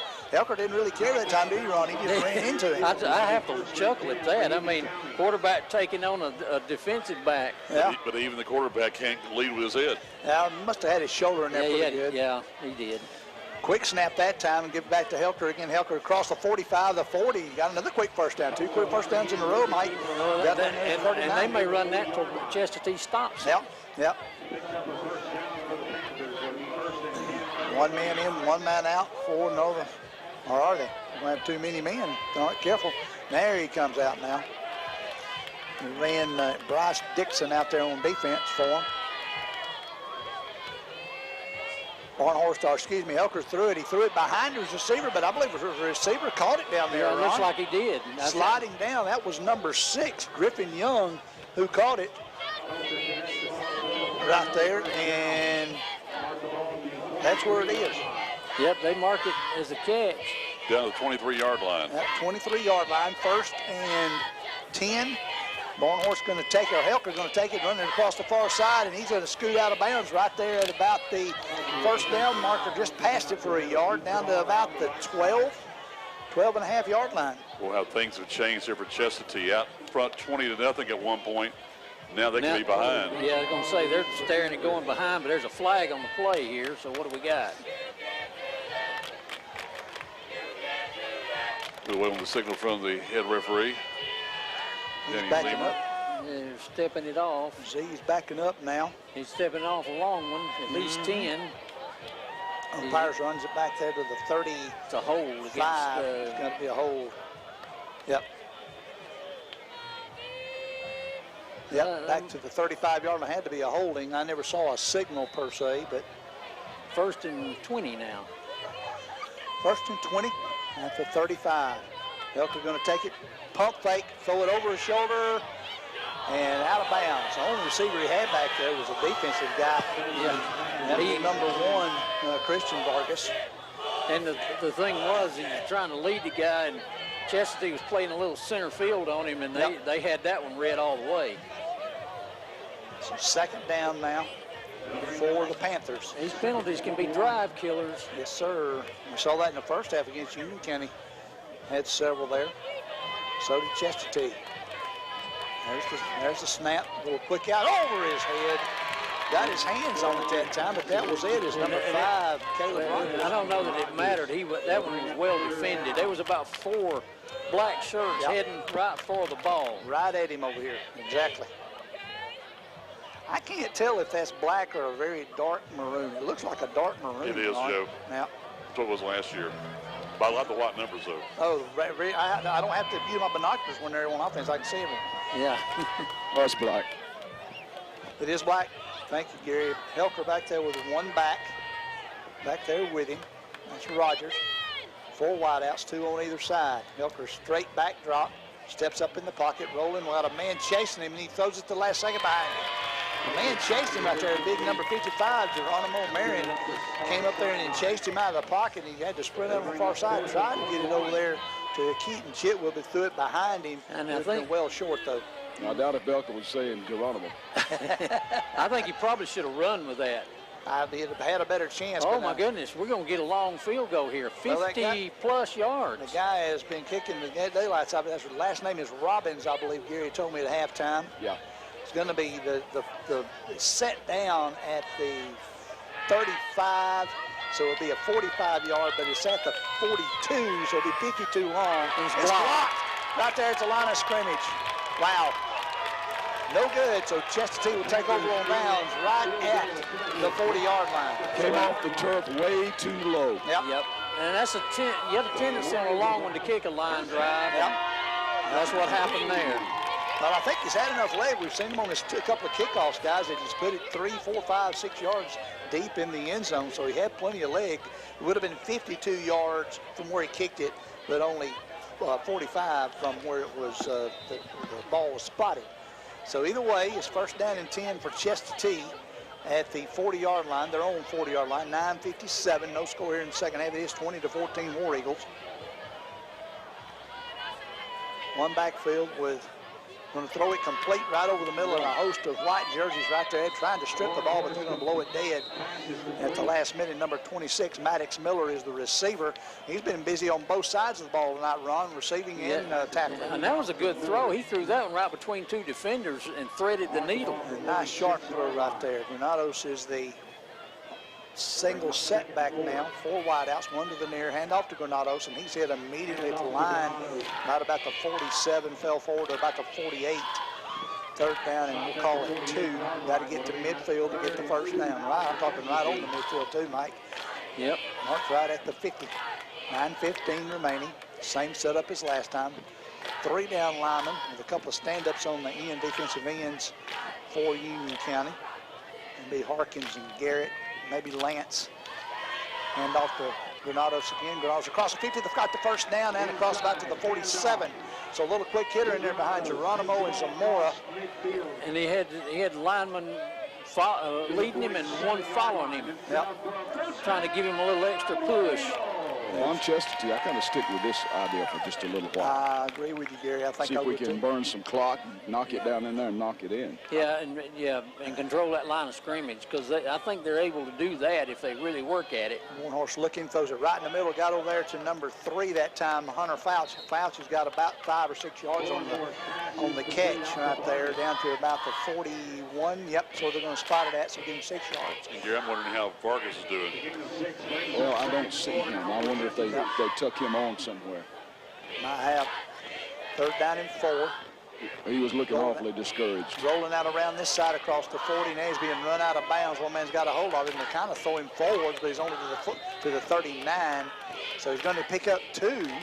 He had a blocker out there, but he couldn't really do anything, because if he hits a guy, he hits him in the back, and he didn't want a penalty there. I think that was Christian Vargas, I think, was out there trying to do a lead block, and when all he could do is push him, and he pushed him into his runner. Yep. Looking over, getting the sign from the coaches. 4 wideouts, 1 to the near. Granados in the backhand off to Granados. Granados kind of tiptoeing through there, but got hit right at the 39. It'll be 3rd and 2. And then the guy tried to step over number 70, who's not on my roster. 70 is Wyatt Garrett. Okay, yeah, okay. Yeah, that's right. That was the number change we got. Yep. And what he did, he tried to step over him. He just grabbed his foot as he tried to step over him, and then his teammates caught up. Let's see, Garrett. Going to go for it. 6'2", 242. Hand off to Granados, and going to be close. Depends on where they spot it. No, he's going to be about a yard too short. He's going to be a yard short. Yeah, the head linesman moved up about a yard there, but he's still going to be short, it looks like, by about a half a yard. And they've already signaled first down for Union County. They'll take over on downs right there. He was about a half a yard short, Gary, it looked like from here. We played 5 minutes in the 3rd quarter and already had two drives end in turnover on downs. Yeah, and they had some folks in the first half go for it. Chestatee got it one time, and I don't think anybody else was successful. Were they on 4th down conversion? Union County had the missed field goal attempt. Chestatee loses on 4th down, so Panthers have it, trailing by a touchdown. Got it at their own 38-yard line.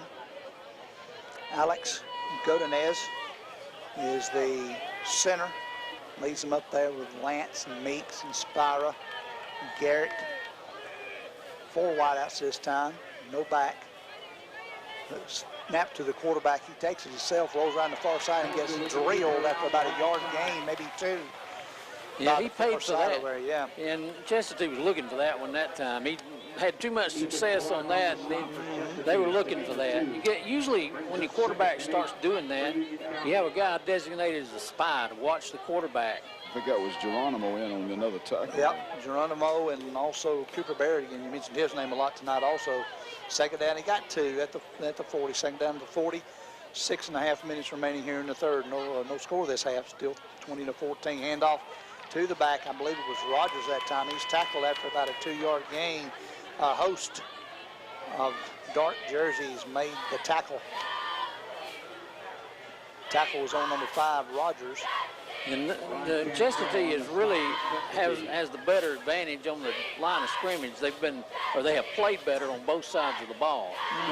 Ethan Clark is there again, Joe. Ethan Clark. He's going to wind up, I believe he's going to rest good tonight. Well, he's probably going to wind up in double digits in tackles, too. Well, he had 5 or 6 in the first half. Single setback is the quarterback, 1 man in motion. Going to look to throw this time. He's got a man open. He caught it over his shoulder around the 45. He beats the man down the sideline. Touchdown, Panthers. And we're tied. Tied at 20 and no flags on the field. They're side by side behind going down through there. It was just a really good pass. Yeah, it was a perfect pass, and Chestatee gambled and blitzed that time and left your secondary single coverage. 59-yard pass, gentlemen. So 29-yard pass, now 59-yard pass. Robbins in for the point after attempt. With his orange shoes. Sidewinder, soccer style kicker. Kick is up, and it is good. Defense tried to get in there and knock it down, but it's good. Makes it 21-20. Union County leads it with 5:31 remaining in the third. And we're back in 1 minute more high school football on 97.5 Glory FM.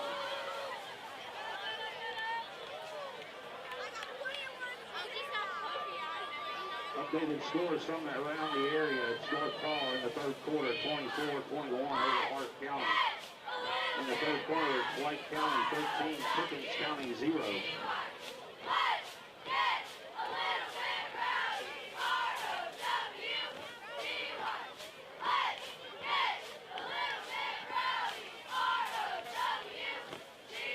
At halftime, it's Southford 5-21, Dawson County 17. At halftime, Stevens County 21, Jackson County 12. And at halftime, it's Jefferson 45, Southside 0.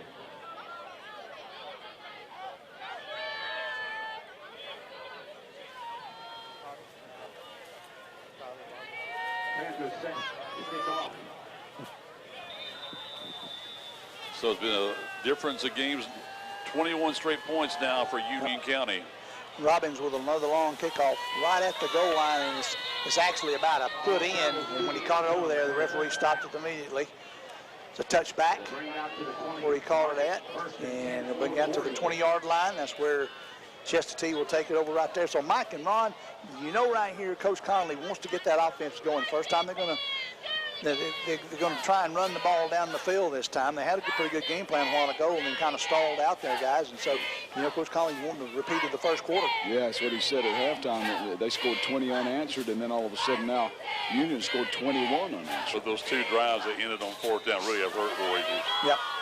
So here they are. 4 wideouts, 3 to the far side. Bornhorst takes it, throws it kind of underneath, and the ball got loose right there. I believe Union County got on it, guys. I think they did. Right there at the 24-yard line. One of the coaches for Chestatee saying it's incomplete, but no, they're going to give it to Union County at the 24-yard line. That was my question, Joe. Wasn't it a forward pass? It was a forward pass, and he caught it, and he got ripped out of his hand after he caught it and took a step or two. He took a step. Yeah. He had control of the ball. And it was just, as you said, Joe, got ripped away, and then it just laid on the turf. And Union County, the Panthers pounced. And now the turnovers that we saw in the first quarter are going against the War Eagles. Yep. And boy, in Union County, they got that shot in the arm in the second quarter, and they still are running with it. Yep. Exactly. Single setback, 4 wideouts, 2 on either side.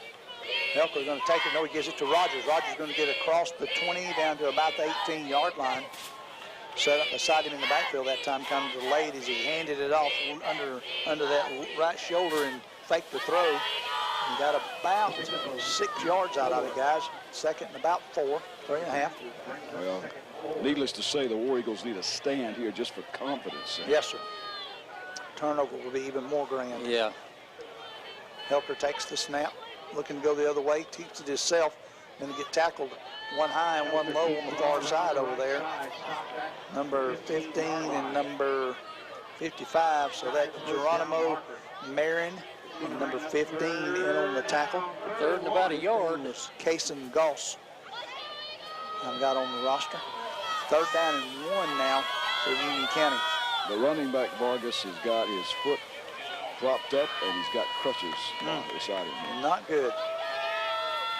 And in motion this time, he's going to throw it right over the middle. Incomplete. That was a touchdown. Ooh, it was. It would have been. Held on. Oh, yeah. That was a zip pass, though. I mean, he threw a laser beam. Threw a BB in there for sure. I think he would have split the defenders. Intended receiver was number 14, Sam Page, and it was just in and out of Sam's hands. So they go for it here, go for a field goal. No, I think you go for it. Going to go for it. Orange Shoes is not out there, so 4th down 1 at the 15. Single setback is Rogers. 4 wideouts, 2 on either side. 1 kind of off the line. Branch is going to try to fill the gaps right now to prevent that short gain. All they need is one. Chestatee kind of banging it up on the line and give it to Barr. Oh, he's getting tackled in the backfield. Oh, he had him sacked.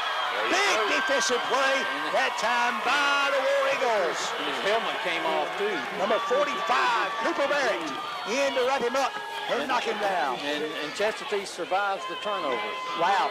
They brought everybody there. Coach Ben Corley brought the defense coordinator, brought his defense that time, guys, and here he came in there and knocked him down. And Maddox Will also in on that stop right here. He jumped up and started pumping. Now that's the kind of thing that may spur them on to some defensive success. You would hope so.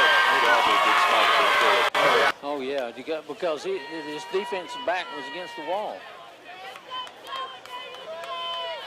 Bornhorst takes their hands off to Granados. Granados is going to get about 2. They were at the 23 and a tad over. Got across the 20, almost to the 25, almost, yeah, right at the 25, about a yard and a half maybe. One thing you've also got to say, man, that the Union County defensive line has played much better since they got behind 2-0. Oh, yeah, they have. Rolls out, Bornhorst does. He looks, going to throw it late. Oh, man.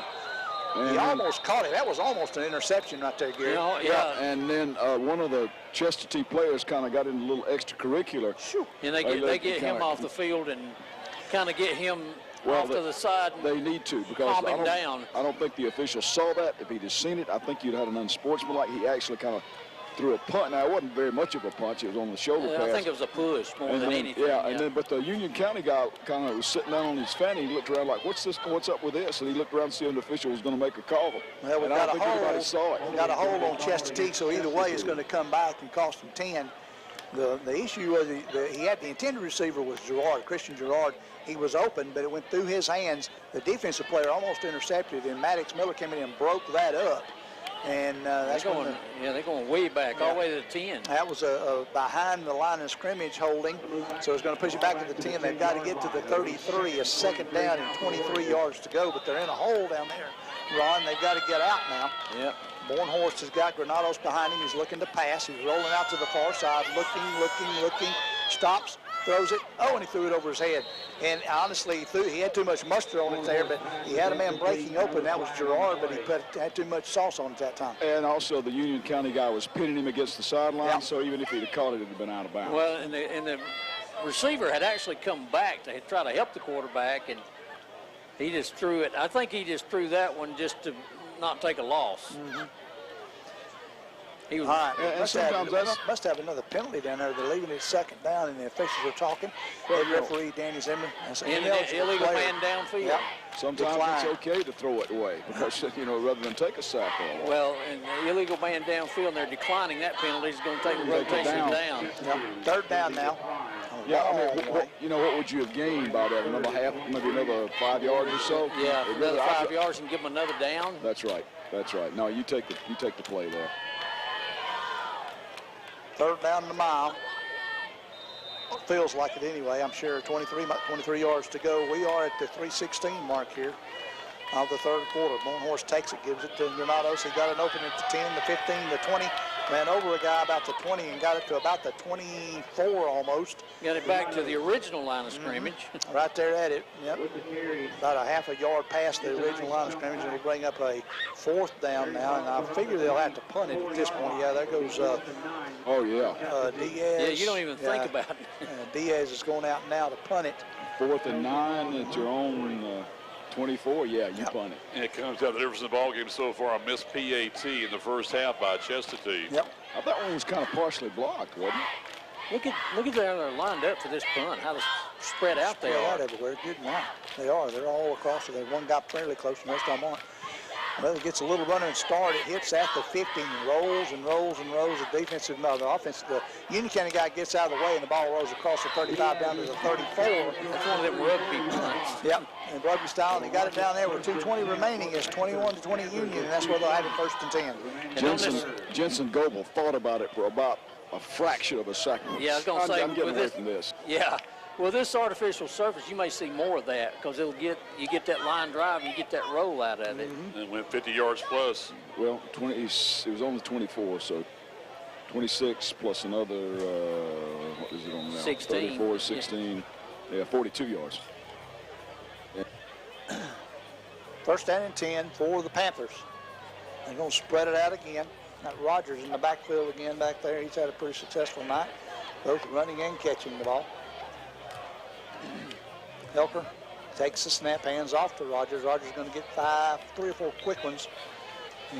Push back to about the 37-yard line. Let's see where they spot it. Now, knee went down to 36. Right so now, we 2 need yards. 3 and out for Chestatee. They need it back just like they got it a few minutes ago, but they need 3 and out quick ones, Mike, like you said, so they can get it quickly, maybe get some mo going here. Yeah, Sure. I was going to say, but Union County is going on the ground a lot more than they were early. Early, it was throw it every play.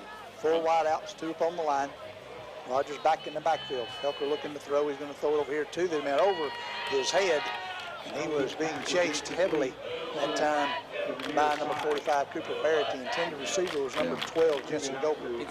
Out of his reach, Joe. He led him just a little bit too far. A little too high. And it hit a pad of a Chestatee player on the bench and went squirting back out on the field. And when I argue, I think if Union County had run the football the last time, they'd scored a touchdown. They went 3rd and pass, 4th and pass, ended up missing it. Drops back, throws it right over the middle. It's complete. We got a flag that's going to come back probably as the Union County guy dives and gets across the 50 down to about the 45. That was a perfect screen pass, but let's see what we got. That's probably an illegal block or a hold. From where the flag is, I would agree. Where they threw it in the middle of the field, and you're looking at the play as it develops. Yes. Michael Perry's out on the field with his hands out saying, what? You got 90 seconds in the quarter. They're waving it off. They're going to wave it off. How about that? Well, Michael Perry won the argument. There you go. So a big gain that time. Now the backfield, Rogers with the catch from Helker. He got all the way down to the 45-yard line of Chestatee. Well, Michael Perry may have won the argument. Mike Warner's asking, what did you see to throw the flag? I'll tell you in a second what I think he saw and why they waved it off. 1:21 remaining and the clock running. Union County leads it by a point. 4 wide outs. Helker walks over, backs up to the 50. He's about 5 yards deep. Talks to his running back, Rogers. Twice, claps his hand, takes the ball. A little late pitch to Rogers. Rogers takes it around the far side. On the near side over here, got to get knocked down around the 41, so he got about 4 yards on it. He's 2nd down and 6.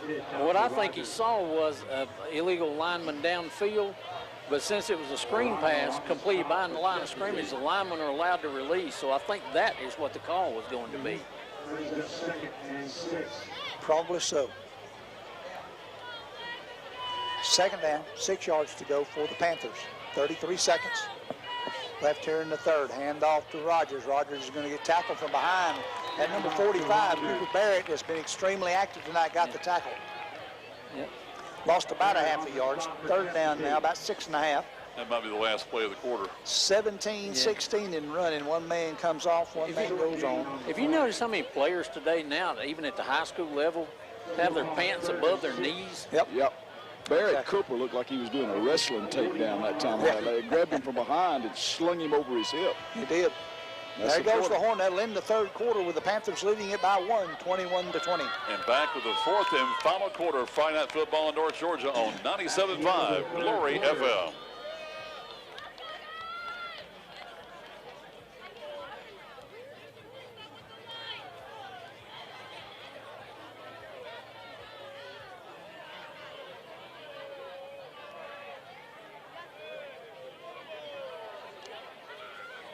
The Chestatee Skill USA Grill Raffle. Need everybody to start checking your tickets. We do have a winner. It's a Stanley Parker. Stanley Parker. If you'll please come up to the booth. Stanley Parker. Congratulations. Stanley's just won a Grill Deal.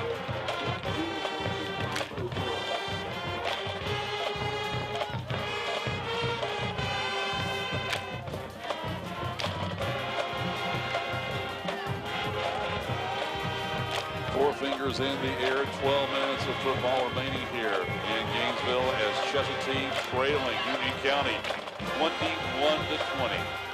And North Hall they had fallen behind. Now they've gone back up 31-28 over Hart County somewhere in the third quarter. Wow, how about that? Shootout up Here they go. Helper got the ball passed across the middle that time. It looked like he did. Is Keaton Chitwood, one of his favorite targets tonight. Pretty close to the first down. Let's see. Nope, it's going to be a little short. Here it is. It's going to be marked at the 38 and 37. And he's about 2 yards short. 38 and he's 2 yards short. Fourth down and 2. They're going for it. All wide outs across the board here. One in a tight end position. Elker's going to put a man in motion. That's Rogers. He takes it really quick and threw it behind his receiver. And his receiver was open, Ron, right there as he broke in. And he kind of a curl in right there, and he was wide open because the defensive guys were behind him. That's the first down if he completes the pass. And he should have completed it because Chestatee that time had jumped into a 6-man front. Like and he might have been more than that, Gary. He might have gone to the house if he secures it because the last line of defense was about the same level he was. Well, when you put 6 guys like that on the line, trying to stop the run, the pass is open, and it was open. If he takes it, like you say, Ron, I think he goes the distance. But he didn't. War Eagles have it, trailing by a point. Going to get it this time from their own 37-yard line. We're just starting this fourth quarter, 11-24. Bornhorst is going to give it to Granados. Granados with a huge run across the first down marker to about the 49-yard line. So about a 12-yard pickup. Quick hitter behind Levi Stowers, Brian Cantle, Brazier, the center. Well, with Vargas on the sideline, Granados has got to step up. He's the man. And don't forget to him in a hurry. He's going to get 3, 4 quick ones, maybe 5. It crossed down to about the 40. Wow, he keeps driving those legs, and the lineman's pushing him across the 45 to the 44. Yeah, the pile just kept rolling. And that worked in the first quarter. 3 yards. He got 3 yards after the initial hit there, guys, and he got 7, so it's second down and 3. Swap men in and out. Contreras out. Whistle on the far side over there. Let's see what they're doing. If they're going to mark it different or headlinesman on the far side came over. Somebody wasn't ready. Stopped. Now they're ready. Here we go. I think they were telling the band to stop, so they were looking at the stands. Who knows? Not a bad crowd here tonight.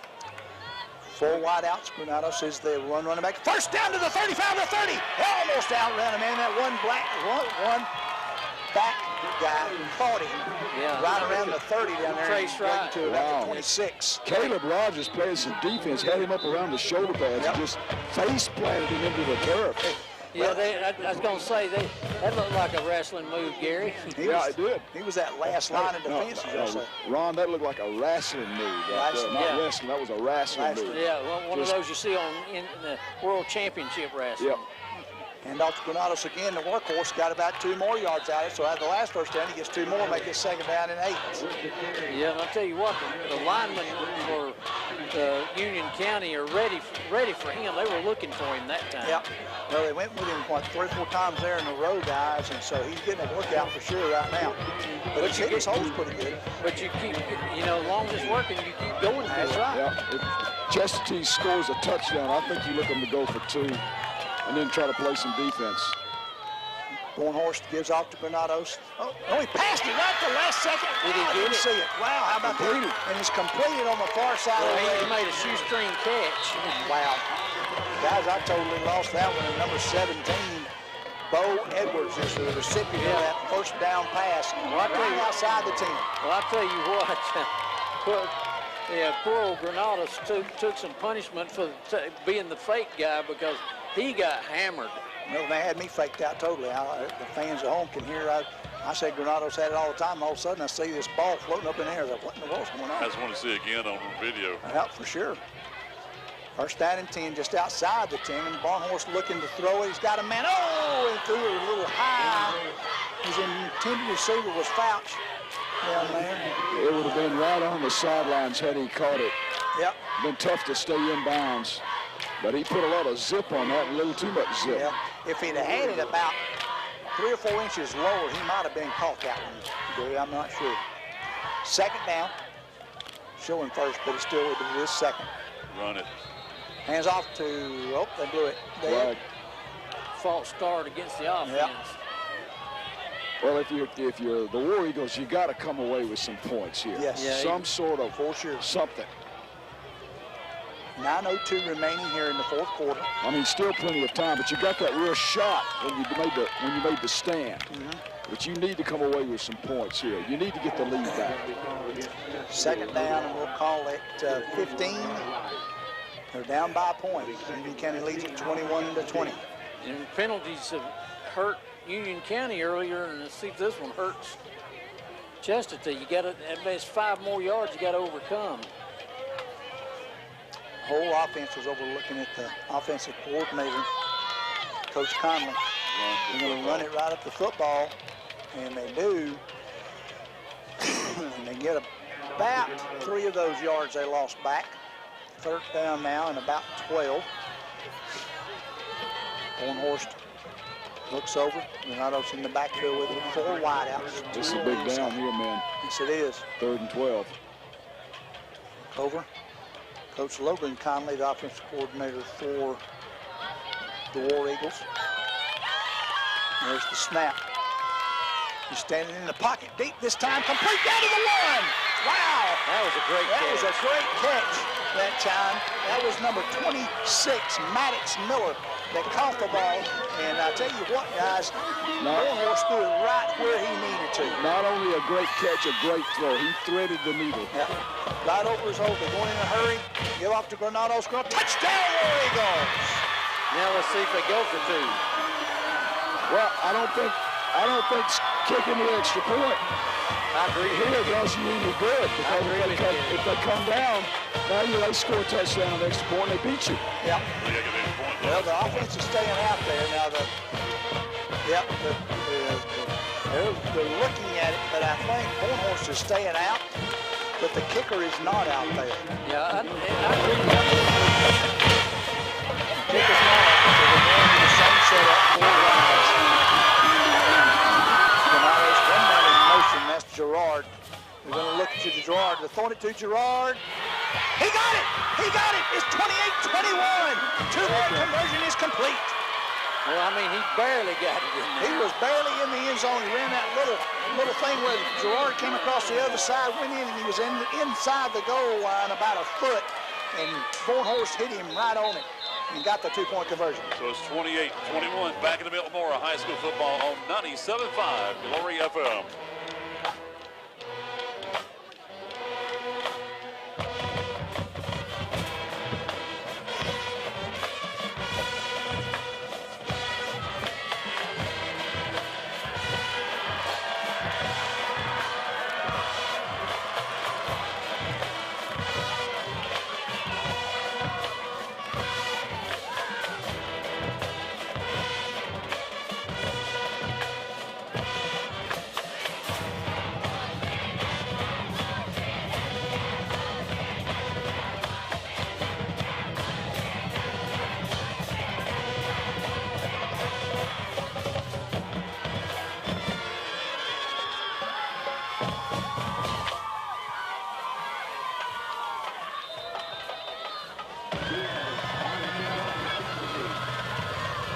Diaz, the kicker.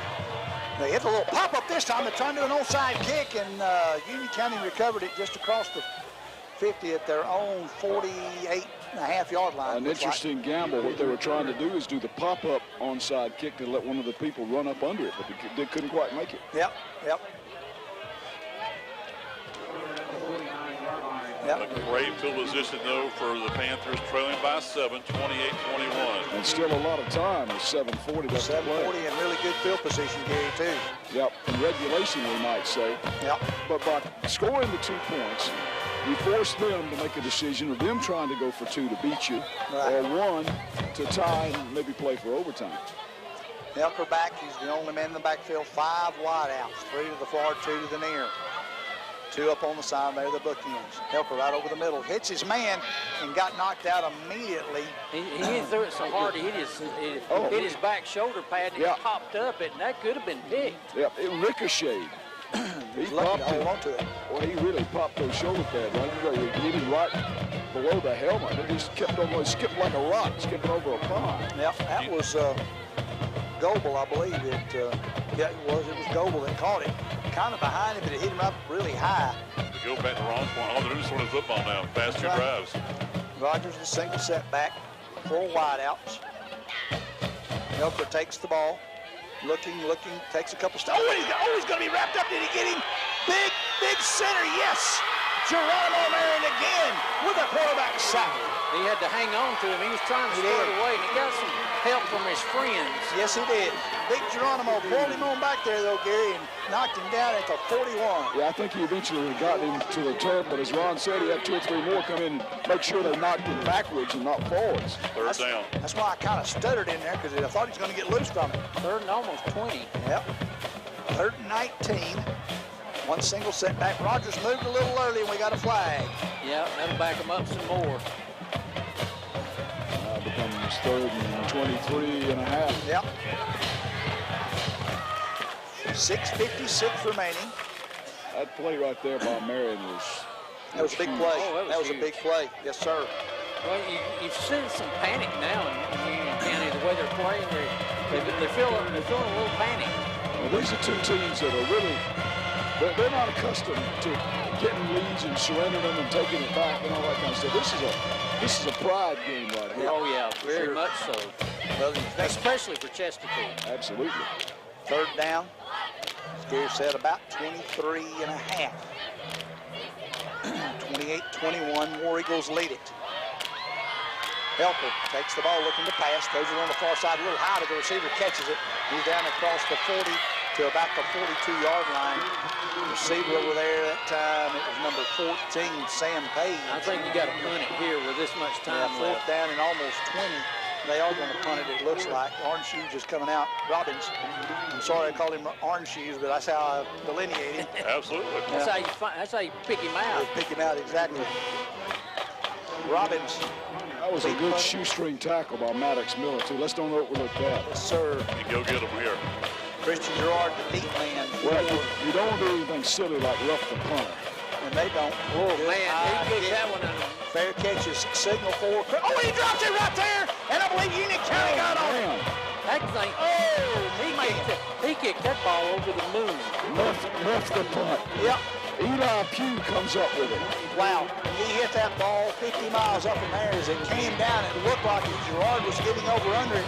Instead of taking it square in the belly, he kind of was on his right side there, Ron, and it fell right off there, and Eli Pugh fell on it for the Panthers. Yeah, Pugh was very, very close, and that might have taken his eye off of that punt. Yep. For a split second, that's all it takes. Yeah, but I tell you what, that ball, when it gets above the lights like that one obviously did, it looks a lot different coming down. It's a lot faster than it looks. Turn of events right there, folks. Look at the line of scrimmage.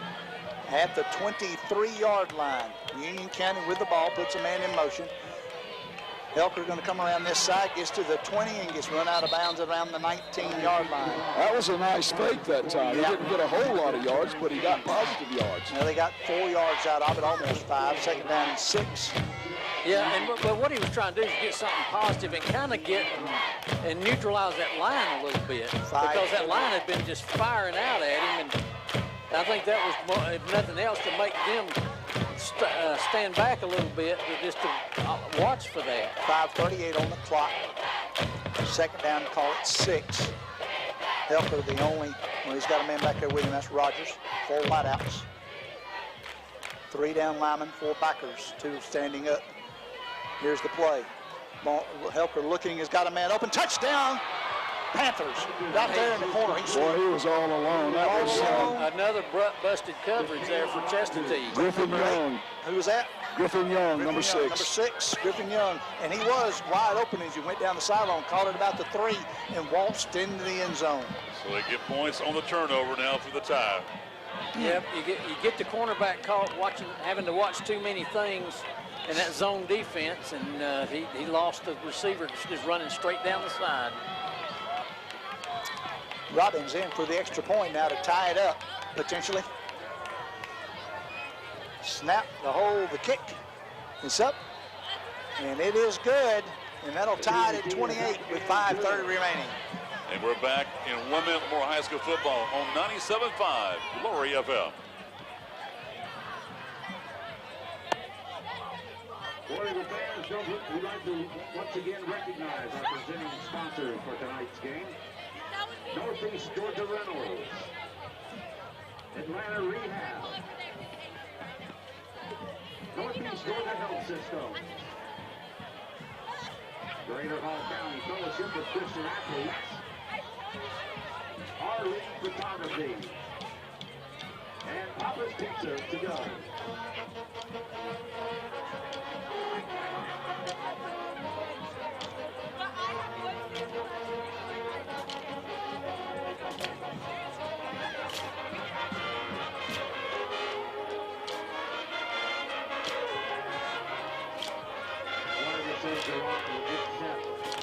For Chestatee, awaiting the kickoff.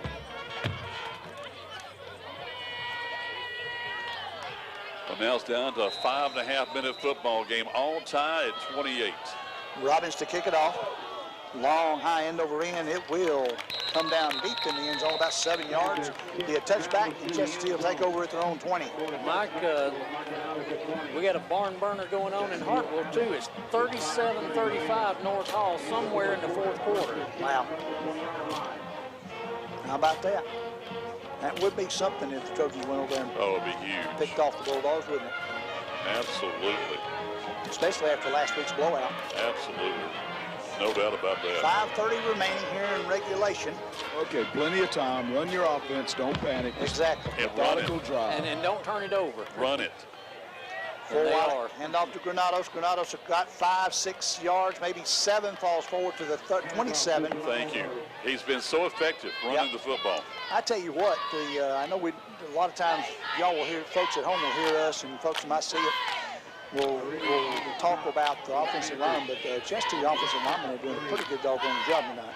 And he's hitting the same side every time, isn't he? Hey, he is. Oh, he's got a first down across the 35. Oh, pushes his way out to the 40. Look at Granados go, guys. Wow. He's going to cramp, too. Yeah. Yeah. I noticed he was stretching one of those legs earlier, pretty heavy. Yeah. And you've got to talk about cramps in the past. The other night, I had the worst cramp of my life. And I told my wife it was the worst I have hurt since my surgery 13 years ago, my cancer surgery. That's how bad it hurt. And Gary, it would not stop. It lasted for about 15 minutes. I've been there, bro. In your leg? Yes. I had a reaction to some medication one time. I was in a movie theater, and I thought I was going to die. I mean, I got up and did the Frankenstein walk to the back, and had to keep walking. My wife has never heard me cry out the way I did. That's how bad it was. This hurts. I mean, now this is going to hurt Chestatee too, because they got you bring a back up to the backup running back. Exactly. Yeah, you couldn't stretch that one out, huh? No, but Vargas and Granados, pretty good 1-2 punch, but now you're down to. Well, Granados, I don't think it's a bad injury. It looks like they're stretching, just a cramp. Yeah, it's a cramp. Take him to come out, but now he's going to have to come out for a play or two. Yeah.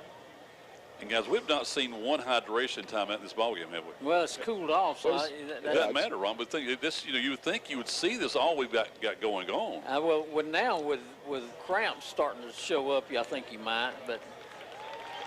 Yeah, he's walking like it's cramp, but he's coming off under his own power, which is good. Coach is coming off with him. Let's see who they got back there with in the backfield now with Bornhorst. The thing about a cramp, too, depending on where it is, you stay sore there for a while. Absolutely. It's like somebody has punched. Gentlemen, they have a freshman, Kason Goss. Wow. There's number 15 in the backfield now. Well, talk about being put in the spotlight. Yep. Bornhorst back to throw. He's going to throw it right over the middle. Oh, it's got the first down. The 40, the 30, the 25, and down inside the 20. Right at the 20. Wow, what a play. A big, quick hitter. That time, Maddox Miller caught that one on the run, right over his shoulder. Beautiful throw, beautiful catch to get this crowd fired up. Here you go see it again. Yeah, they're showing it on the big board. I think that would play action goodness up. This is right down the seam, right down the middle of the field. That's a 38-yard pass. Well, yeah, 38-yard pass. 4:25. And now you want to run the ball. You want to run clock now. Bornhorst One back, and that's Goss. He's going to take it himself this time. Made one man miss, cuts it back in, makes another man, falls down to 20.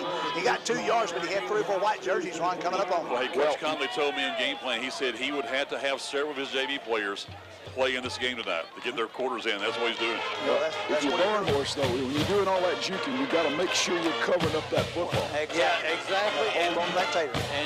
And run that clock. He took time to do what he did. 20 seconds on the play clock, 3:47. Barn horse going to get to 24. Granados back in the game across the 15 down to the 13. If you can manage it, you do not want Union County to get the football back. Yeah, you prefer him not. It's 3:35, and it's going to run. It's got down to, it's about 3rd down and 1 at the 13. You know, and they're going to have some timeouts. Yeah. Both teams have got 3. Yeah, they got their full complement. Barn horse stops, looks up, got 19 seconds on the clock, so plenty of time there. Get it under 3 minutes at the snap, probably. Let's see what they do. Use the play clock. Yeah. Took it at 3:08, handoff to Granados. He jumps over the line right there and gets down to the 10. Got the first down easily. Well, that was a pile, and he just hurdled the pile. So now you got to start letting the play clock be your friend, gentlemen, for sure. The clock will stop just for a second to reset the chain. Started right on the 3-minute mark. Is first down and goal at the 10. Yeah, put the chains down. Yep. Just at the 10. Yep. So yeah, they dropped them. Had to get the down marker set. It is. First and goal at the 10, 2:45. If they take too much time to get into the end zone, watch for Union County to burn at least one time out here. Yep. 2:38, around 12, 10, 9, 8. They don't snap. He steps around 5 every time. It's dead. Barn horse right up the middle to the 5, the 4, the 3, still fighting. Touchdown, Eagles! 10-yard play for touchdown. And the Eagles have the lead. Barn horse just kind of picked his way through the mayhem right there, guys. And got up there and kept going and got the touchdown. He looked like he's going through a corn maze. He did. Yep. Hunting his way through the tall grass for sure. That puts them up by 6. Got to get that extra point right here. There is the left footer. Kick is up. And it is good.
Take the lead here, 35-28, fourth quarter of play, looking at breaking an 11-game losing streak. There's the long kickoff. Diaz and the Union County player will let it bounce it to 2 and go in the end zone. They'll start off with 2:24 remaining in regulation at the 20. Yeah, they didn't want to use any time on the kickoff. Yeah. Ron, it may have been 2019, the last game of the season here against West Hall. Even Coach Conley couldn't remember last year going winless and now losing the first game last week. An 11-game losing streak could be over for the War Eagles.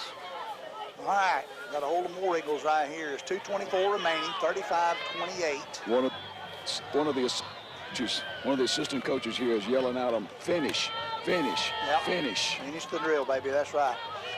Helker back there by himself. Wideouts everywhere. Helker going to come over here to the near side, throws it underneath. And they read it pretty good that time. And Backer in the end came up there and looked like they made the tackle on Trace Wright. Was that him or was that Rogers that time? They got a man to block through. Number 9. That was Chipwood. Keith Chipwood. Can't read those doggone white numbers.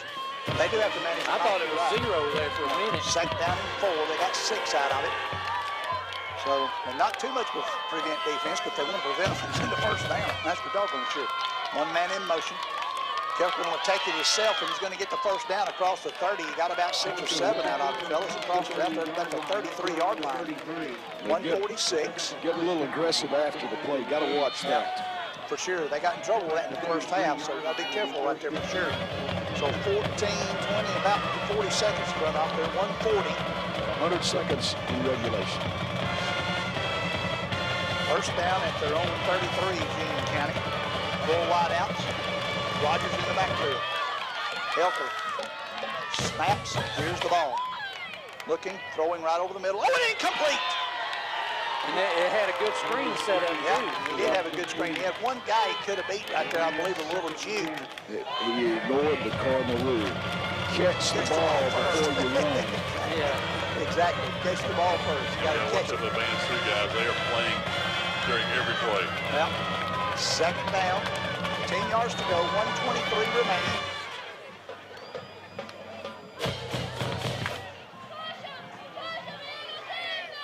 Here's the play. Helker takes it, looks, throwing, complete. Oh, and almost intercepted. One man back there. Was that number 6 or number 9? Number 9 back there? Yeah. All right, so 9 was the intended receiver, Chipwood, and number 8, Josh Commode for Chestatee. He's caught some balls, but that one hit him right in the shoulder pads and bounced off. And it's third down. 118, third and 10. That's two that should have been caught.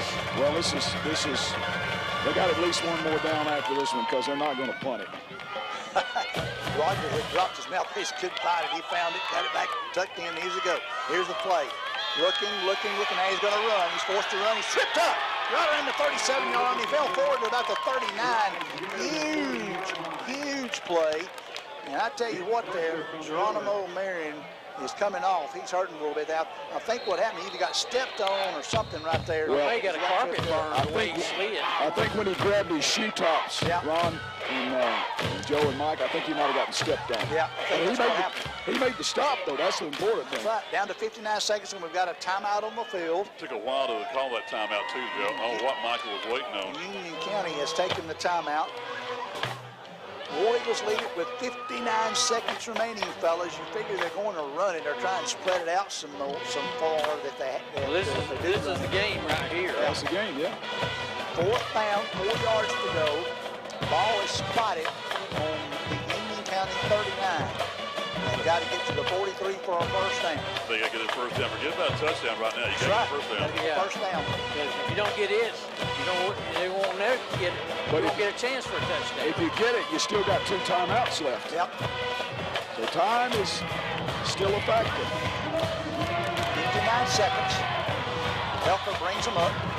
4 wideouts as we've seen all night. Rogers in the backfield. Takes the snap. Looking, gets flushed out of the pocket. Being chased by Marion again. Looking. He's going to throw it at the last second. Guy caught it. That's got the first down at the 48-yard line. Wow. Well, I tell you, he got awfully close to that down marker, didn't he? Yes, he did. Yeah, I couldn't see where the down marker was. I thought he was going to take off and run it. But he stays in bounds, and the clock continues to run once they set the first down. Griffin Young was the receiver, got the first down to the 49. 36 seconds. Helker is going to throw it again on the far side. Got a man right on the sideline, and he's run out of bounds at the 28. Or is he? Did he stay in bounds? No. He's knocked out of bounds. Ran out of bounds at the 19.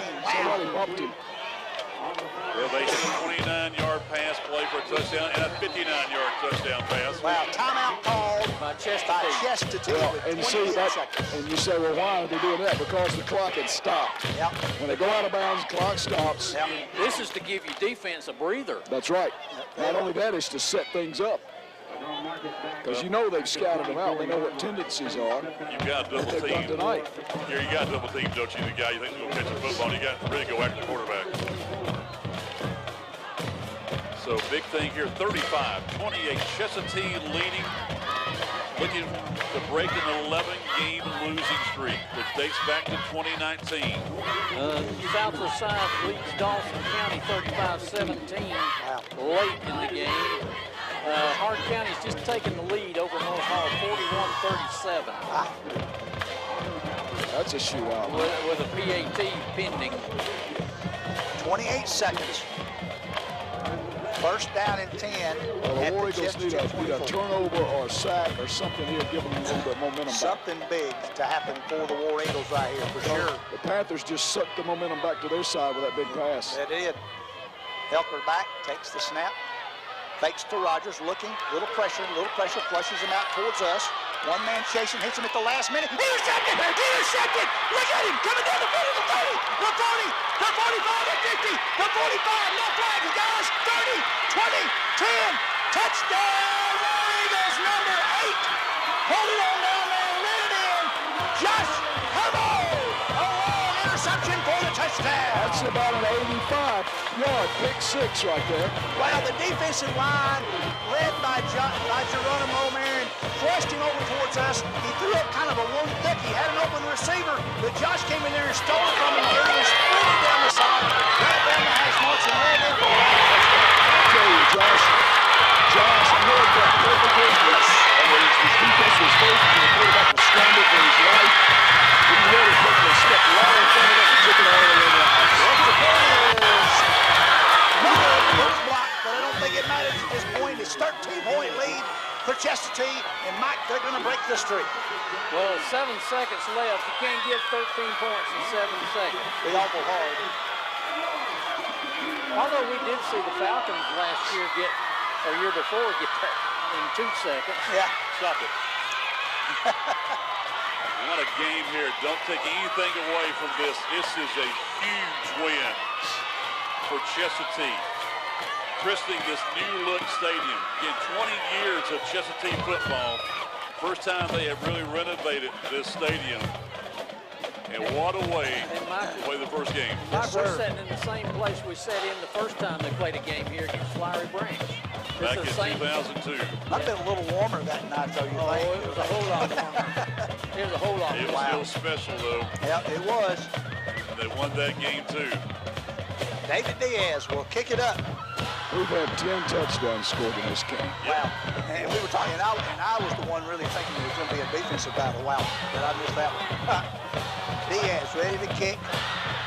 See what he does. He hits a pop-up, a line drive, or keeps on the ground. Let's see. It's a line drive, but he's going to try and hit the guy. He's right in his hands to 8. To 20, 25, 30, 35. Finally knocked down. Oh, the ball game is over. Time has expired on the run back. War Eagles win it 41-28. And again, the streak is over. Gary will get Sean Conley. And Chestatee has won. Go ahead and say it loud and proud. War Eagle. Wow. Wow, what a way to finish. That young man will be the player of the game. Of course, they all play really good. But Josh Commode, number 8, with that long touchdown interception to seal the win, the victory for the War Eagles. We can get something with Coach Conley here. Yep. He's you're good. doing I'll some finish up. handshaking and all of that. Yep. Let me jump through the line right here. Excuse me. There you go, Brett. Break the line, There he Gary. goes. He did. Coach?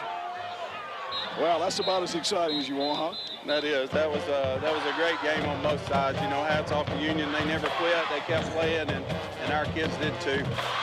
Snapped an 11-game losing streak. How's it feel to get that monkey off your back? Yeah, that feels really good. Feels really, really good. What can this do for your team now? Well, hopefully that'll jumpstart us and get these guys believing. You know, we were down some starters, and we just gotta trust that we can win and you know, flip this thing around. It's got to give you some confidence because you were down, you took the lead, you got it back and forth, but then at the end, Commode makes the big play. That's right, and you know, that's a freshman normally not in there. You know, just did what he's supposed to. Wow, he is freshman. And going down now, is this going to spur your team a little bit? Oh, absolutely. I sure hope so. Anyway. All right, go enjoy the win now for a little bit. And right, we'll see you next week, Gary. Yes, we're back here next Friday night as Chestatee will take on West Hall in another non-region matchup, a big cross-town rivalry also. And we'll have all the details for you. Got much more for you coming up next. We're back after this 2-minute timeout to wrap it up for you here on 97.5 Glory FM.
Head back from the Lynn Cottrell Complex at Chestatee High School. Gary Glenn, Ron Poole, Joe Gailey, and Mike Marker with you here as the streak has come to an end. An 11-game losing streak as they lost all 10 games last year. They lose the first game of the season 60-21 last Friday night to Cherokee Bluff. The game was 20-14 at halftime, guys. Look at the final score. Chestatee 41. And it is Union County 28. What a second half. Wow. What game. Amazing. Yeah, it was back and forth all night long. And, you got to feel really good for Coach Conley and these kids. And there's a freshman that sealed the game for them, man.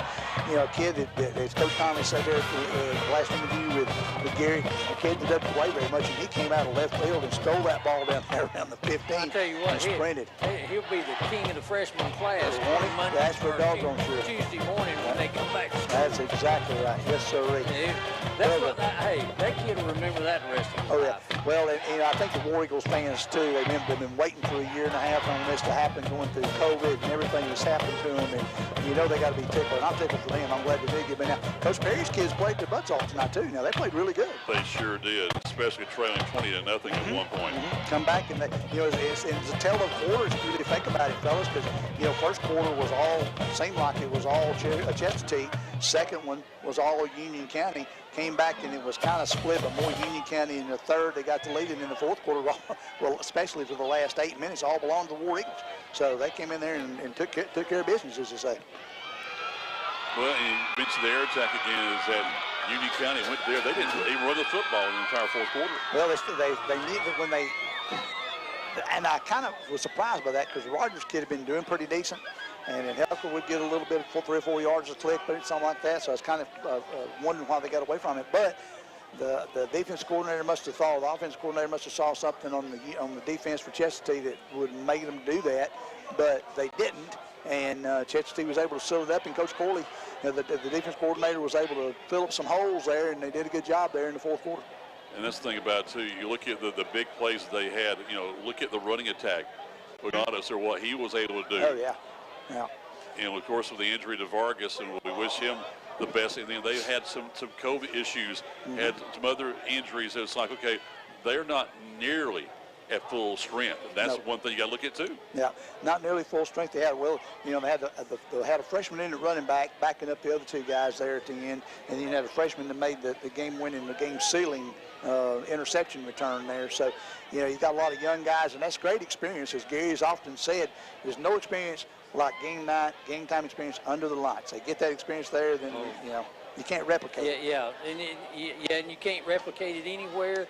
And there's nothing like it. And once you get used to it, you want it to be old hat being out there under the lights. Exactly. Yep. So next Friday night, it is Chestatee here as they'll take on West Hall. We'll be here also to bring you the play-by-play coverage of the game. After that, they will travel to North Hall. We'll also bring you that ball game in 2 weeks against the Trojans in that big rivalry. We brought you every game in the 20 years they have played that matchup. In the Battle of Highway 60. That comes up in 2 weeks. But next week it is West Hall and Chestatee right here on 97.5 Glory FM.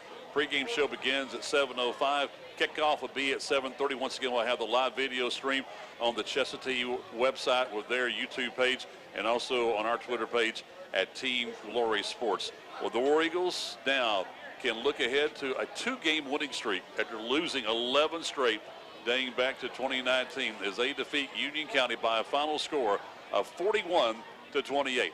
High school football on 97.5 Glory FM has been brought to you today by Conditioned Air Systems, by NGPG Ortho and Sports Medicine, by Duplicating Products, by Jackson EMC, by Choices Pregnancy Care Center, and by Direct Physician Services. For the entire sports team at 97.5 Glory FM, for producer Rick Bennett, for Lily Wofford, for Gary Glenn, for Ron Poole and Joe Gailey, I'm Mike Wofford. Stay tuned for the Georgia High School Football Scoreboard Show from G&M. I'm back at 11 with the final score on 97.5 Glory FM. Good night, everybody.